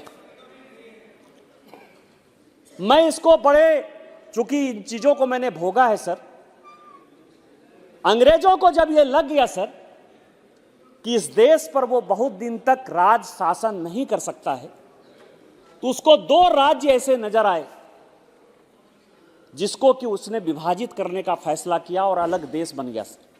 आपको पता है कि बंगाल का और पंजाब का डिवीजन हुआ। चूंकि बंगाल, सभापति महोदय जिस आसन पर आप बैठे हैं, जिस राज्य से आप आते हैं, हम और आप एक ही थे, हम लोग बंगाल के पार्ट थे। बंगाल इस देश में कंट्रीब्यूट करता था। इंडस्ट्रियल पॉलिसी आने के पहले राजमहल में जो है आइसक्रीम की फैक्ट्री थी 16वीं शताब्दी में। हम लोग इतने विकसित थे, ढाका का मलमल था। पंजाब जो है पूरा का पूरा दुनिया को खिला रहा था। हमारे यहां उद्योग थे, धंधे थे, चाइना मिट्टी के थे, लेकिन उसने पार्टीशन कर दिया। आज एक देश बांग्लादेश बन गया, एक देश पाकिस्तान बन गया। इनको इतिहास नहीं पता है सर। ये कभी द्रविडियन के नाम पर, कभी भाषा के नाम पर। तमिल सबसे पुरानी लैंग्वेज है सर, सब उसका सम्मान करते। तमिल है, तेलुगु है, मलयालम है, कन्नड़ है, किसको समस्या है सर? लेकिन मैकाले की शिक्षा पद्धति के कारण, इस देश को नहीं समझने के कारण, आज भी मैं आपको बताऊं कि कश्मीर से कन्याकुमारी चले जाइए, किसी मंदिर में चले जाइए, क्योंकि मंदिर केवल कश्मीर में नहीं है, मंदिर तमिलनाडु में भी है, मंदिर कर्नाटक में भी, मंदिर केरल में भी है। किस भाषा में लोग पूजा कराते हैं सर? जिसको हिंदी नहीं आती है, जिसको अंग्रेजी नहीं आती है, वो पंडित आपको संस्कृत में ही श्लोक का उच्चारण करते हुए पूजा कराता है। यह देश है सर। इस देश में न कोई द्रविड़ है, न कोई आर्यन है, न कोई तमिल है, न कोई नॉर्थ है, कोई साउथ है। यह देश एक है। चोला डायनेस्टी जब थी सर, उस चोला डायनेस्टी ने केवल यहीं नहीं, आज इस मालदीव की चर्चा होती है, लक्षद्वीप की चर्चा होती है, सिंगापुर की चर्चा होती है, कंबोडिया की, थाईलैंड की, वियतनाम की, कहीं की भी चर्चा हो सर, चोला डायनेस्टी ने भारत के सनातन कल्चर को पूरी दुनिया में फैलाया। चोला डायनेस्टी साउथ की थी सर, उसने पैसा एजुकेशन पर खर्चा किया। अब नो कर रहे सर, उन्हीं के तमिलनाडु में चोला जो है डायनेस्टी 8वीं शताब्दी से लेके 14वीं शताब्दी तक चल रही, 600 साल तक उन्होंने शासन किया सर। वो पल्लव वंश की बात नहीं करेंगे, वो चालुक्य वंश की बात नहीं करेंगे, वो चोला वंश की बात नहीं करेंगे। मैं इतिहास में नहीं जाना चाहता सर, लेकिन मैं ये कह रहा हूं सर कि इन्होंने देश की इंटीग्रिटी के लिए काम किया। आज आप बात करते हैं नॉर्थ और साउथ डिवाइड की, मैं अभी डाटा मंगा के पढ़ रहा था सर। जितना पैसा उत्तर प्रदेश और बिहार को मिला 15th फाइनेंस कमीशन के डेवल्यूशन के कारण, उतना ही पैसा, उससे ज्यादा पैसा तमिलनाडु को मिला, केरल को मिला, आंध्रा को मिला, तेलंगाना को मिला सर। कहां चले गए आप? आज का प्रश्न है सर, आज का प्रश्न है 600 बिलियन एफडीआई आया 2014 से लेके 2023-24 तक। वो एफडीआई देश के लिए आता है। साउथ की यदि समस्या, यदि नॉर्थ इंडिया के लोग, ईस्ट इंडिया के लोग मानने लगे सर, इस तरह से ये देश चलेगा? हम गरीब हैं सर, हम निर्धन हैं, हमारे लोग उनके यहां रोजगार करने के लिए जा रहे हैं। पूरे देश को पता है कि 80-85% से ज्यादा माइंस झारखंड में, उड़ीसा में, छत्तीसगढ़ में है, मध्य प्रदेश में है, बंगाल में है। क्या हमने कहा कि हम अमीर हैं? क्या हमने कहा कि साउथ इंडिया का विकास नहीं होना चाहिए? क्या हमने कांग्रेस के ऊपर दबाव डाला कि हमारे साथ आप अन्याय कर रहे हो, हम देश तोड़ देंगे? ये कौन सा आपदा में अवसर आप ढूंढने की बात करते हो? किस कांग्रेस मेंटलिटी की बात करते हो? कोयला हमारे पास है, यूरेनियम हमारे पास है, बॉक्साइट हमारे पास है, क्या चीज हमारे पास नहीं है? सोना हमारे पास है, अबरक हमारे पास है। लेकिन आज हम गरीब हैं, हमारे लोग दर दर की ठोकरें खा रहे हैं। मुंबई के लोग अपने आप को बहुत बड़ा कहते हैं कि हम टैक्स पेयर हैं। मुझे उनसे कोई परेशानी नहीं सर, उनका विकास हो। कहां का पैसा है? टाटा यदि टैक्स दे रहा है सर, किसका पैसा दे रहा है? यदि जमशेदपुर नहीं होता, झारखंड नहीं होता, टाटा नहीं होता। यदि पलामू नहीं होता, यदि एल्युमिनियम की फैक्ट्री जो है रांची की नहीं होती, मुरी की फैक्ट्री यदि नहीं होती सर, बिरला नहीं होता। आप हमारा कोयला ले जाके आंध्रा में पावर प्लांट लगाते हो, हमने कभी कहा? तमिलनाडु में पावर प्लांट लगाते हो, कभी कहा? इसीलिए नहीं कहा कि ये देश एक यूनाइटेड देश है। इस देश में गरीबों का विकास, पिछड़ों का विकास, दलितों का विकास, नॉर्थ का विकास, साउथ का विकास, उत्तर का विकास, पूरब का विकास होगा। आज आप समझिए कि इस एजुकेशन पॉलिसी के कारण मैक्सिमम स्कूल, कॉलेज और अस्पताल साउथ इंडिया में बने सर। कोलकाता पोर्ट के खत्म हो जाने के बाद पूरा का पूरा बिहार, पूरा का पूरा छत्तीसगढ़, पूरा का पूरा मध्य प्रदेश पोर्ट के खत्म होने के बाद, क्योंकि आपके पास समुद्री प्रभाव है, जिसके कारण लोग, मैं ये कह रहा था सर, आज का प्रश्न है कि 600 बिलियन की एफडीआई आई। आपको आश्चर्य होगा सर कि उस 600 बिलियन की एफडीआई में, उस 600 बिलियन की एफडीआई में 450 बिलियन की एफडीआई या तो केरल गई, या तमिलनाडु गई, या वो कर्नाटक गई, या वो आंध्रा गई, वो तेलंगाना गई, वो महाराष्ट्र गई, वो गुजरात गई। इसी 7 स्टेट में गए सर। वो एफडीआई भारत सरकार के कारण नहीं गया, भारत सरकार के नीतियों के कारण नहीं गया, मोदी जी की मजबूती के कारण नहीं गया, वित्त मंत्री की पॉलिसी के कारण नहीं गया। आज आपके यहां सारी मैन्युफैक्चरिंग यूनिट है, ये हमारे कारण नहीं गया।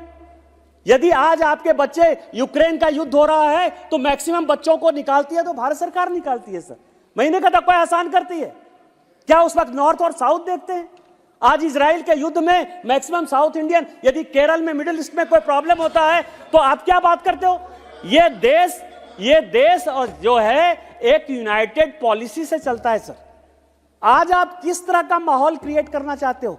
क्या बंगाल की तरह, जिस तरह बंगाल का डिवीजन करके बांग्लादेश बन गया, क्या पंजाब का डिवीजन करके जिस तरह पाकिस्तान बन गया, आप ये नॉर्थ और साउथ का, यदि आप वोट नहीं मिल रहा है कांग्रेस पार्टी को सर, जनता यदि साथ नहीं दे रही है, क्योंकि आपको पता है कि बंगाल में मुस्लिम लीग का और पंजाब में जो है जिन्ना की पार्टी का प्रभाव बढ़ रहा था और कांग्रेस को वोट बैंक की पॉलिटिक्स के कारण देश को बांटना था, तो क्या आप वोट नहीं मिलने के कारण नॉर्थ और साउथ का डिवाइड करोगे?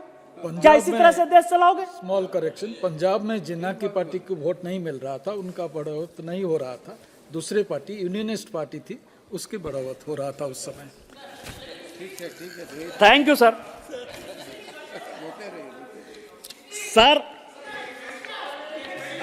Sir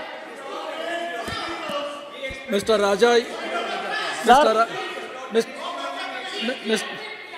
M not yielding sir, I am not yielding. जब उनका समय आएगा वो बोलेंगे सर। निशिकांत जी, जब वो समय आएगा तो बोलेंगे sir, I am not yielding. Nishikant ji, दूसरा सर, आप बोलिए। दूसरा सर, आप ये समझें, निशिकांत जी, सभापति महोदय, कांग्रेस ने अपनी पार्टी की बर्बादी के साथ, इस बर्बादी के साथ एक झूठ के जुमले का जो है काम स्टार्ट कर दिया सर। अभी प्रेसिडेंशियल एड्रेस में भी सर राष्ट्रपति के अभिभाषण के साथ साथ ग्लोबल हंगर इंडेक्स पर जो है बहुत चर्चा हुई सर। ये ग्लोबल हंगर इंडेक्स का जो है ये नमूना है सर कि किस तरह ये बहकावे में आकर देश को गुमराह कर रहे हैं कि 111 नंबर पर हम आ गए। हमने देखा सर कि कौन कौन सी नीतियों के कारण और किस आधार पर ग्लोबल हंगर इंडेक्स बना। आश्चर्य होगा उदासी साहब आपको कि जो कॉलम वर्ल्ड पोल हुआ भारत में, 140 करोड़ का देश है, यह देश को जानने वाला सवाल है सर। 140 करोड़ के देश में 3000 लोगों को, केवल ध्यान दीजिएगा, केवल 3000 लोगों के ऊपर पोल करके यह फैसला कर लिया कि ग्लोबल हंगर इंडेक्स में हम 111 नंबर पर आ गए। यह सैंपल साइज है सर 140 करोड़ में। जो उन्होंने डाटा लिया सर वो और भी अच्छा है सर। जैसे अभी शशि थरूर जी ने बहुत अच्छी बात कही कि एनएसएसओ का जो है सर्वे नहीं हुआ है, जनसंख्या का सर्वे नहीं हुआ, उन्होंने खुद एक्सेप्ट किया सर।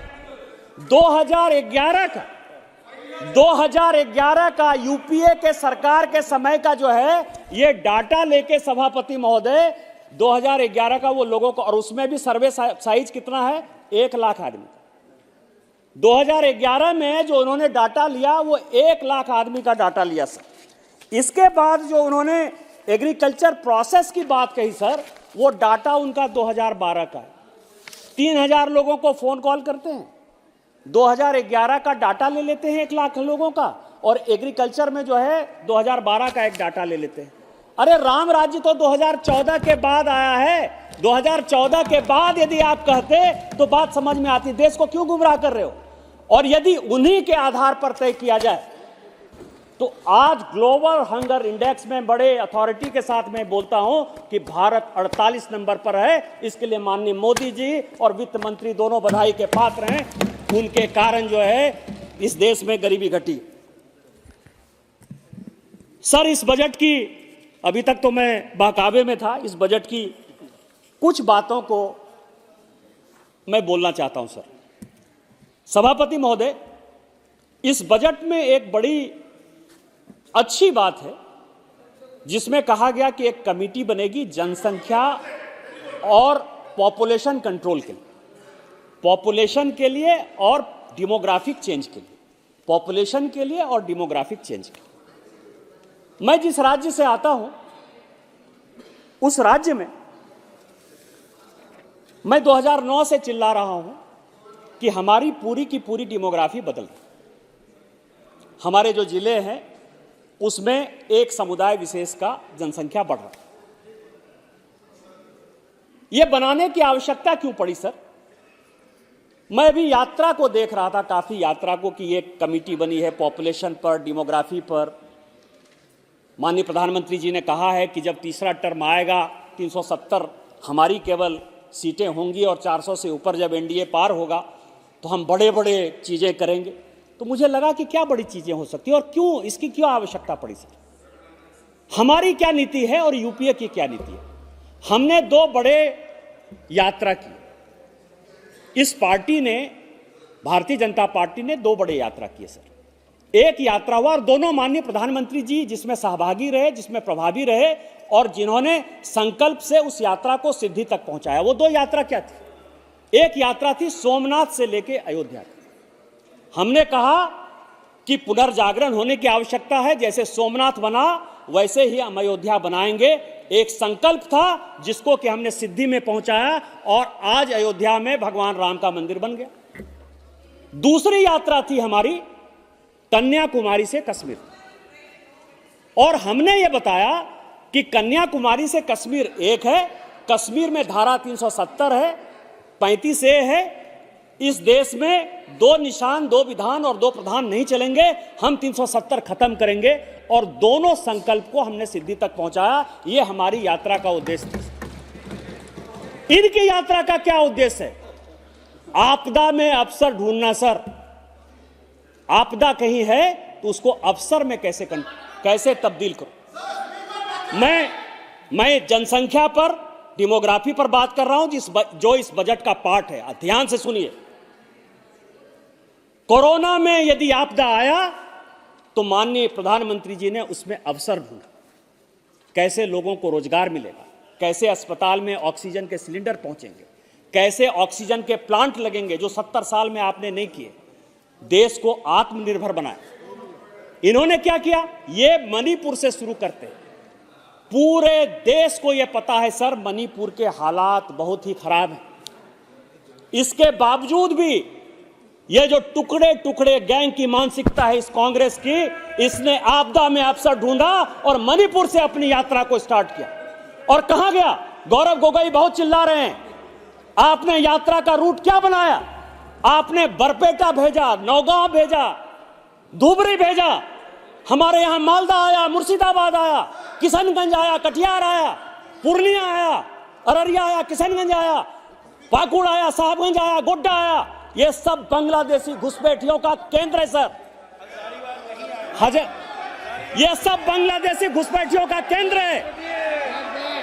ये बांग्लादेशी मुस्लिम वोट के लिए, इसी के लिए ये कमेटी बनाने की आवश्यकता पड़ी सर, कि जनसंख्या को नियंत्रित ही नहीं करना है। ये जो डेमोग्राफी चेंज हो रही है, ये सारे जिले ऐसे हैं सर, एक मंदिर में नहीं गए। उन्होंने भूपेन हजारिका के यहां जाने का तोहमत नहीं उठाया। उन्होंने लाचित जो बड़े स्वतंत्रता सेनानी थे उसके यहां नहीं गए। बंगाल में शंकर देव के यहां नहीं गए। हमारे यहां बिरसा मुंडा के यहाँ नहीं गए, लेकिन ये कहां गए? ये बांग्लादेशी मुसलमान कैसे बढ़ेंगे, डेमोग्राफी कैसे होगी और कांग्रेस इस देश को कैसे तोड़ेगी, उसी यात्रा का ये उद्देश्य लेकर गए सर। और इनका मानसिकता क्या है सर?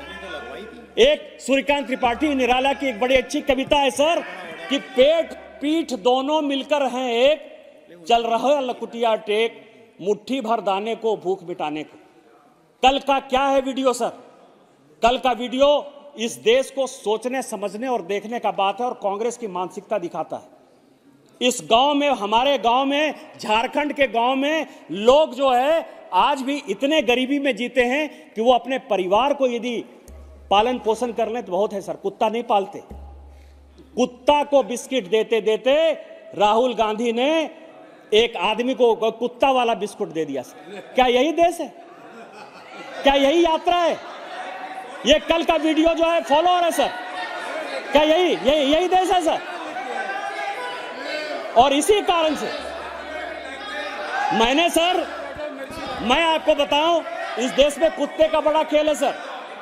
मैंने एक फिल्म देखी थी, मैंने एक फिल्म देखी थी सभापति महोदय, तेरी मेहरबानियां में सभापति महोदय, वो जैकी श्रॉफ की बड़ी फेमस फिल्म थी सर, कि उसमें जो है कुत्ता अपने मालिक के लिए मर जाता है। यहां उल्टा है सर, मालिक, यहां तो पीडी के कारण हेमंत बिस्व शर्मा बाहर निकल गए सर, हेनरी के कारण एक महिला सांसद यहां से चली गई सर, और अब नूरी का इतना प्रभाव है सर कि कुत्ता का भोजन जो है आम आदमी को दे रहे हैं। यही कांग्रेस की मानसिकता है। और इसीलिए जनसंख्या नियंत्रण पर और जनसंख्या डेमोग्राफी के लिए एक बड़ी अच्छी कमेटी जो है भारत सरकार लेकर आई है, हम उसका धन्यवाद देते हैं सर। दूसरा सर, मैं आपको बताऊं सभापति महोदय कि एक कितने मेंबर हैं इनके? सुंदरकांड में एक बड़ा अच्छा लाइन है सर, दीन दयाल बिरद संभारी, हरहु नाथ अब संकट बार। और सर बोलिए सर, पॉइंट ऑफ ऑर्डर बोलिए। 353 सर, मैं करना नहीं चाहता, but unfortunately I had to do it because 353 says no allegation of a defamatory or incriminatory nature shall be made by a member against any person. आदरणीय अभी जो उन्होंने राहुल गांधी जी के नहीं सुनिए, बोला मानहानिकारक बोलने दीजिए सर, जो उन्होंने मानहानिकारक नहीं है, जो उन्होंने बोला है सर वो पूरा गलत है, तथ्यजनक है, और हमको ये भी पूछना चाहिए कि गलत हो सकता है पर मानहानिकारक नहीं है। ये अपने पैर धोने के लिए किसको बुलाते हैं, वो छवि भी पूरे देश ने देखी है। तो देश को निशिकांत जी सर प्लीज सर, मैंने जो वीडियो देखा है, मैंने अपना डिसीजन दे चुके हैं। आप बोलिए, बजट पे बोलिए। बजट पर ही बोलते हैं सर। बजट का जो दूसरा विषय है सर, बिस्किट खत्म हो गया कि 11 लाख, जिसके ऊपर की शशि थरूर जी का बड़ा टेंशन था सर, कि इस इंफ्रास्ट्रक्चर डेवलपमेंट के लिए 11 लाख करोड़ से ऊपर जो है भारत सरकार ने बजट पे रखा है। और उसमें 2-3 समस्याएं हैं सर कि जब इनकी सरकार थी, और मैं आईबी की बड़ी एक अच्छी रिपोर्ट लेकर आया सर कि 2014 और 2024 में क्या फर्क आया। आपको पता है सर कि लगभग हजारों एनजीओ ऐसे हैं, नहीं ये आईबी की रिपोर्ट है सर, आईबी की रिपोर्ट है और पब्लिक डोमेन में सर, कोई सीक्रेट डॉक्यूमेंट लेके नहीं आया हूं। नहीं ये सीक्रेट डॉक्यूमेंट नहीं, गूगल पर ये गूगल पर मौजूद है, पब्लिक डोमेन में है, ये गूगल पर मौजूद है सर। आप ये समझे पब्लिक डोमेन में सर, मैं कोई एक्सक्लूसिव डॉक्यूमेंट नहीं आया। 2014 की रिपोर्ट है, इनकी सरकार थी सर। उसमें ज्वाइंट डायरेक्टर आईबी ने एक बड़ा रोता हुआ जो है एक रिपोर्ट दिया सर कि इस देश का डेवलपमेंट नहीं हो सकता क्योंकि यहां जितने एफसीआरए लाइसेंस धारक, उनसे बड़ा प्यार है सर इनको। प्यार होने के कारण भी हैं कि न्यूज क्लिक वाला अरेस्ट होता है तो उसके लिए बड़ा कैंपेन कर देते हैं, क्योंकि चाइना का पैसा क्यों आ रहा है। चाइना के साथ कांग्रेस पार्टी अपना एग्रीमेंट साइन कर लेती है सर, इनका है।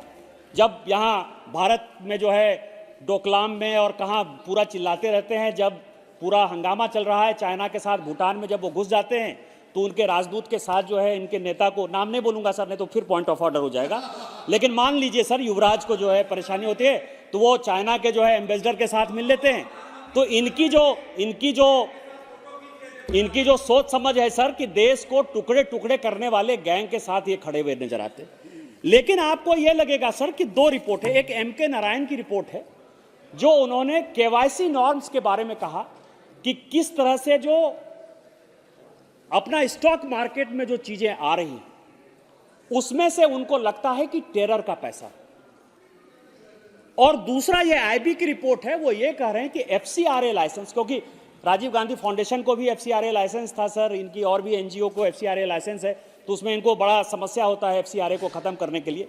जो नेशनल एडवाइजरी काउंसिल जिसके बारे में माननीय प्रधानमंत्री जी परसों जिक्र कर रहे थे, उसके ही 2-4 लोग जो है एफसीआरए लाइसेंस, चाहे हर्ष मांदर हो चाहे रुना राय हो, जिनको कि उन्होंने एनएसी का मेंबर बनाते, एनएसी के मेंबर बने थे।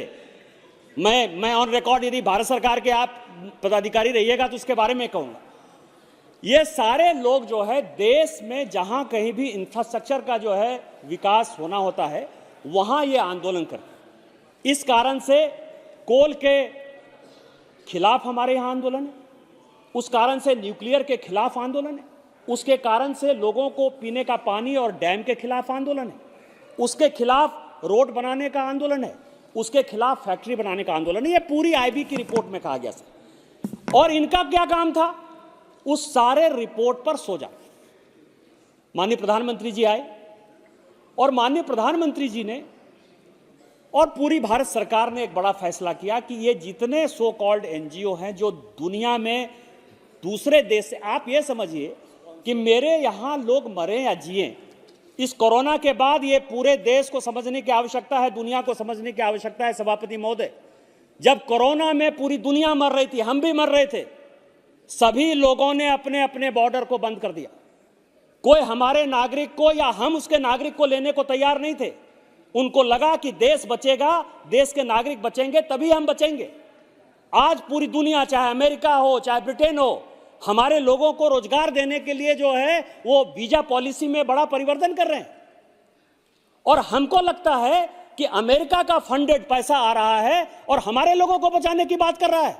आप मेधा पाटकर को इतना दिन तक बचाए रखे, बढ़ाए रखे, उसके कारण न गुजरात के लोगों को पानी मिल रहा था, न राजस्थान के लोगों को पानी मिल रहा था, न मध्य प्रदेश के लोगों को पानी मिल रहा था। हमने जब अटल बिहारी वाजपेयी जी ने एक फैसला किया कि इंटरलिंकिंग को रिवर करना है, क्योंकि कई एक जगह ऐसा होता है कि बाढ़ हो जाता है, कई एक जगह सुखाड़ हो जाता है, और यदि दोनों नदियों को यदि हम जोड़ देंगे तो बाढ़ और सुखाड़ दोनों की समस्या से खत्म हो जाएंगे। आप ही कई युवराज ने 2004 से लेकर 2014 तक कहा कि यह पॉलिसी गलत है। आपके उस वक्त के एनवायरमेंट एंड फॉरेस्ट मिनिस्टर ने कहा, जयराम रमेश ने, और उसी ग्रीन पीस मूवमेंट के आधार पर कहा, जिसको कि डच सरकार पैसा दे रही थी, जिसको यूरोपियन सरकार पैसा दे रही थी। ये सारी इस रिपोर्ट में जिक्र है। आपने इस देश को बेचने का काम किया। और आज हम जब 11 लाख करोड़ की योजना लेकर आ रहे हैं, लोगों को गरीबी से निकालने की बात कर रहे हैं, 16 लाख करोड़ रुपया पीएम गति शक्ति में देने की बात कर रहे हैं, कोई ऐसा एमपी यहां मौजूद नहीं है जिसको कि 4 लेन का नेशनल हाईवे नहीं मिले। कोई ऐसा आदमी नहीं है जहां की प्रधानमंत्री आवास नहीं गया। कोई ऐसा आदमी नहीं है जहां की हर घर जल नल की काम नहीं चल रहा है। कोई ऐसा एमपी नहीं है जिसके लोगों को आयुष्मान भारत का कार्ड नहीं मिला। यदि हम गरीबों की बात करते हैं तो आपको कुछ नहीं दिखाई देता। आपको लगता है कि नहीं ऐसा ही चलता रहेगा, चीजें ऐसे चलती रहेगी। आज मैं ऑन रिकॉर्ड कह रहा हूं सर, कांग्रेस ने जो झारखंड में ये यात्रा निकाली है, उस यात्रा में जितना पैसा खर्चा हुआ, कांग्रेस के एमपी के यहां 352 करोड़ रुपया पकड़ाया, उसी पैसे से ये यात्रा निकाली गई, क्योंकि वो उसका सांसद है। यदि कांग्रेस में हिम्मत है तो उसका जवाब दे। आज यदि रेड हो रहा है सर, ये कह रहे हैं कि पूरा जो है सीबीआई आ रही है, ईडी आ रही है, इनकम टैक्स आ रहा है। क्यों नहीं आएगा सर? पैसा आ रहा है।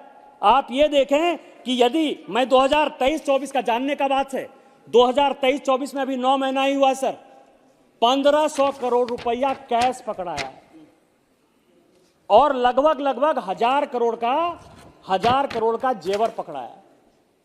जब पैसा आप रख लीजिए, पैसा पकड़ा है, कोई ऐसा आदमी है जिसका बंगाल के यहाँ, बंगाल में रेड हुआ, कैश नहीं पकड़ाया? झारखंड में कांग्रेस के एमपी के यहाँ नहीं पकड़ाया? छत्तीसगढ़ में नहीं पकड़ाया? तेलंगाना में नहीं पकड़ाया? कर्नाटक में नहीं पकड़ाया? कर्नाटक में तो चुनाव के समय में मौजूद था। और आप कहेंगे कि उस विकास के लिए हम पैसा लाएंगे, तो आप कहेंगे कि सीबीआई, ईडी और इनकम टैक्स आ जाएगा। ये नहीं चलेगा, न खाएंगे न खाने देंगे। ये माननीय प्रधानमंत्री जी का मूल मंत्र है। भ्रष्टाचार से हम लड़ेंगे जब तक भ्रष्टाचारी को जेल नहीं भेज देंगे। अभी आपने देखा कि ईडी ने झारखंड के मुख्यमंत्री को जेल भेजा है, और आप मान के चलिए कि वो जिंदगी में चुनाव लड़ने काबिल नहीं होगा। इस देश में इलेक्शन कमीशन में जो आदमी हलफनामा में अपनी प्रॉपर्टी नहीं बताए, 105 प्रॉपर्टी है, मेरा केस है लोकपाल के यहां, और सीबीआई ने प्रिलिमिनरी इंक्वायरी में कहा है 105 प्रॉपर्टी, न इलेक्शन कमीशन को कहा है सर, न इनकम टैक्स को कहा है। यदि आप चुनाव लड़ने जाते हैं, हम आप सभी चुनाव लड़ने जाते हैं सभापति महोदय,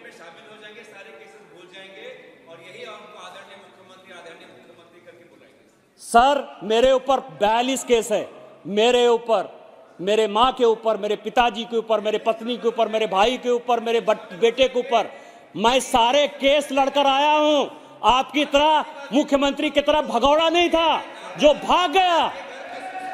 मैं सारे केस को लड़ रहा हूं, और ये 105 आप भ्रष्टाचारी,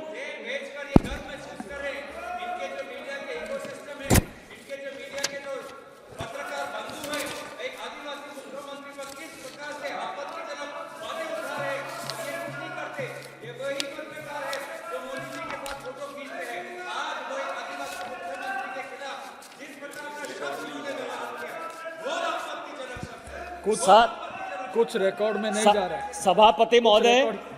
सभापति महोदय, यह पहला उदाहरण नहीं है झारखंड और बिहार में कि कोई मुख्यमंत्री या मुख्यमंत्री के बाद जेल गया सर। आदरणीय लालू प्रसाद जी जेल गए, हमारी सरकार नहीं थी सर। आदरणीय मधु कौड़ा जी जेल गए, हमारी सरकार नहीं थी सर। ये राजा साहब और कनीमोजी जी जेल गए, हमारी सरकार नहीं थी सर। आज उनको कोर्ट ने बरी कर दिया है। क्या कांग्रेस पार्टी माफी मांगेगी? मनमोहन सिंह जी माफी मांगेंगे?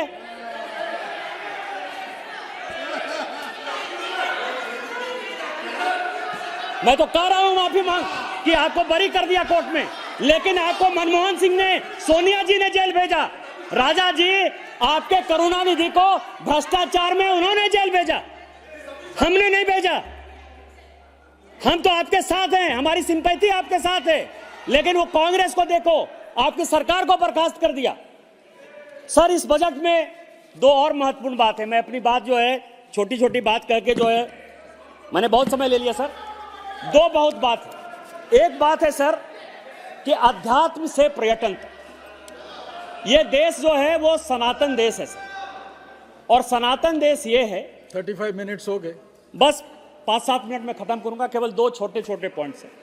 ये देश महत्वपूर्ण है सर। इस देश में अध्यात्म एक बड़ी ताकत है। आज भी लोगों को रोजगार देने का साधन हमारे यहाँ जो रिलीजियस टूरिज्म है, यही सबसे महत्वपूर्ण है सर।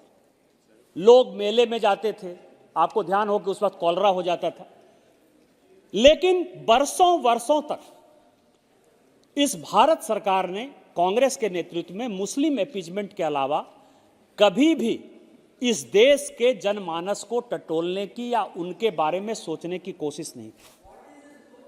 आज इस बजट में चाहे अयोध्या में रामलला विराजमान हुए हो, चाहे बनारस में जो है विश्वनाथ कॉरिडोर बना हो, चाहे महाकाल कॉरिडोर बना हो, चाहे इस सरकार ने 29 और सिटीज को डेवलप करने का सवाल किया हो, इससे जो इंफ्रास्ट्रक्चर डेवलप हो रहा है सर, पूरे देश दुनिया के जो लोग आ रहे हैं वो लोगों को रोजगार दे रहा है।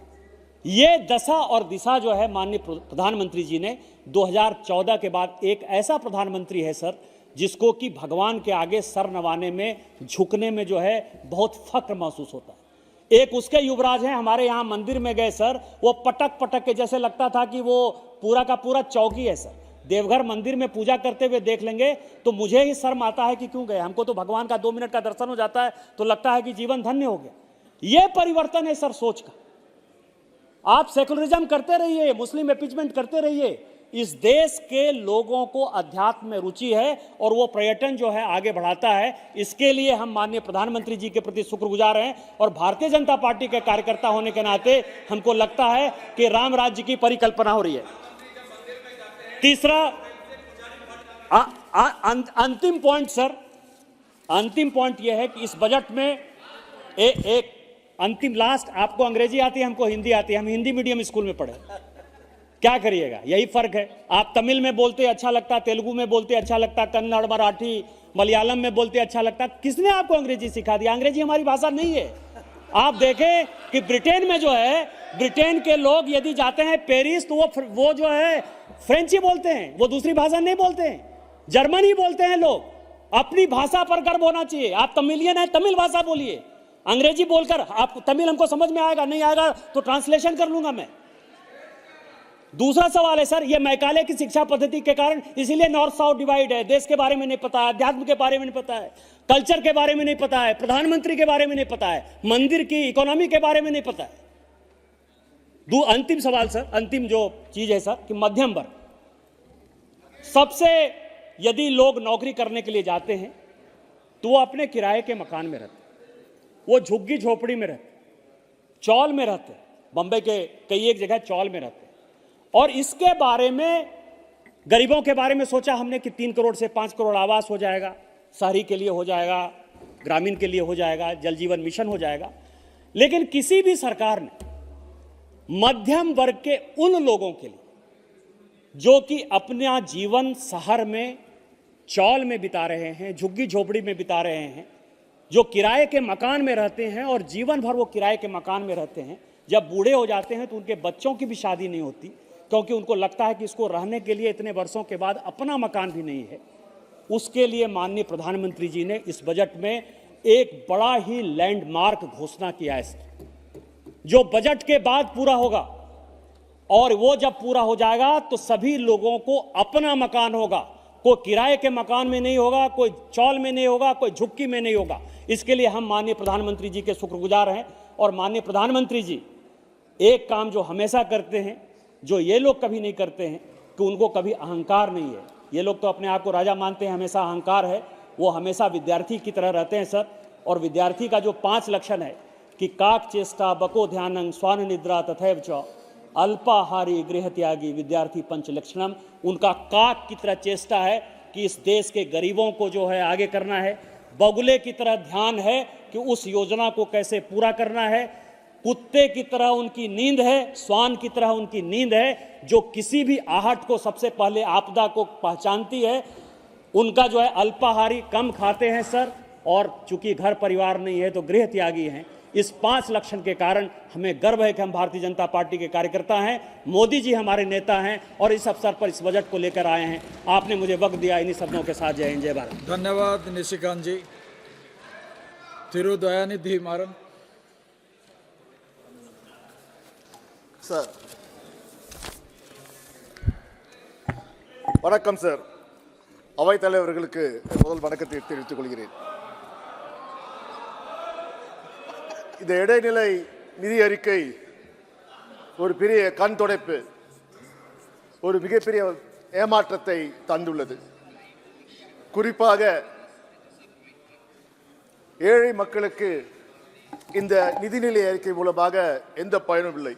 ஒரு நிறைய எதிர்பார்ப்பு இருந்தது. அது குறிப்பாக நடுத்தர மக்கள் ஏதாவது வரி சலுகைகள் தருவார்களா, இவர்கள் 1000 பேசுகிறார்களே, சத்தியங்களை வாரி வாரி வழங்குகிறார்களே, கண்டிப்பாக நடுத்தர மக்களுக்கு ஒரு நல்ல செய்தி வரும் என்றால் நாமம் தான் வந்து இந்த அரசாங்கத்தின் இடைநிலை அறிக்கையிலே செலவு எவ்வளவு தெரியுங்களா? 47,65,768 கோடி. 6% சென்ற ஆண்டை விட அதிகம். இதில் 25% வெறும் வட்டிக்கு செலவிடுகிறார்கள். அவர்கள் வாங்கிய கடனுக்கு திருப்பி தர வட்டிக்கு 25% அவர் தருகிறார்கள். வெறும் 40% அவர்கள் செலவினமாக வைத்துக் கொள்கிறார்கள். மேலும் பார்த்தீர்கள் என்றால் வரைவு தீர்மானத்துக்கு ஒட்டிதான் இந்த பட்ஜெட்டே அமைந்திருக்கிறது. இது இந்த நிதிநிலை அறிக்கை பிரதான செலவுக்கு முன்னுரிமை கொடுத்து சமூக நலனுக்கு பின்தள்ளியுள்ளது. குறிப்பாக பார்த்தீர்கள் சமூக நல திட்டங்களுக்கு 7% இந்த மானியத்தை இந்த அரசு இந்த நிதிநிலை அறிக்கை குறைத்துள்ளது. குறிப்பாக உணவு மானியம் எங்கே இவர்கள் உணவு ரேஷன் கடையிலே இலவசமாக அரிசி கோதுமை தருகிறேன் சொல்கிறார்களோ அந்த உணவு மானியத்திலே 3.3% குறைத்திருக்கிறார்கள். பிறகு விவசாயிகளை விடுவார்களா? விவசாயத்துக்கான உரம் மானியத்திலையும் 13.2% இந்த நிதிநிலை அறிக்கை குறைத்துள்ளது. மட்டுமல்ல, பாதுகாப்பு மற்றும் சமூக பாதுகாப்புக்கு அத்தனையுமே இவர்கள் குறைத்துள்ளார்கள். ஆனால் இந்த நிதிநிலை அறிக்கையை வெளியிட்ட மாண்புமிகு நிதியமைச்சர் எங்களுக்கெல்லாம் பெருமை. நாங்கள் நினைத்தோம் தமிழ்நாட்டை சார்ந்தவர், தமிழ்நாட்டில் பிறந்தவர், நல்லவர், வல்லவர் என்று நாங்கள் நினைத்தோம். ஆனால் அவர் வாயிலுடன் வருவதெல்லாம் உண்மைக்கு அற்ற செயல்களாக தான் இருக்கின்றது. குறிப்பாக பார்த்தினால் இந்த இடைக்கால நிதி அறிக்கை ஏழைகளுக்காக, இளைஞர்களுக்காக, மகளிருக்காக, விவசாயிகளுக்காக என்று சொன்னார்கள். பார்த்தீங்கன்றால் உண்மை நிலை என்ன? இங்கு பணக்காரர்கள், குறிப்பாக அம்பானி, அதானி, டாடா போன்றவர்கள் தான் மேலும் மேலும் பணக்காரராக ஆகியிருக்கிறார்கள்.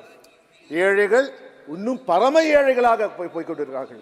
இன்னும் சொல்ல போனால் இந்த அம்பானி, அதானி, டாடா நிறுவனம் போன்றவர்கள் 20% பணக்காரர்கள் தான் இந்தியாவின் 40% வருமானம் அவர்கள்ட்ட தான் இருக்கிறது.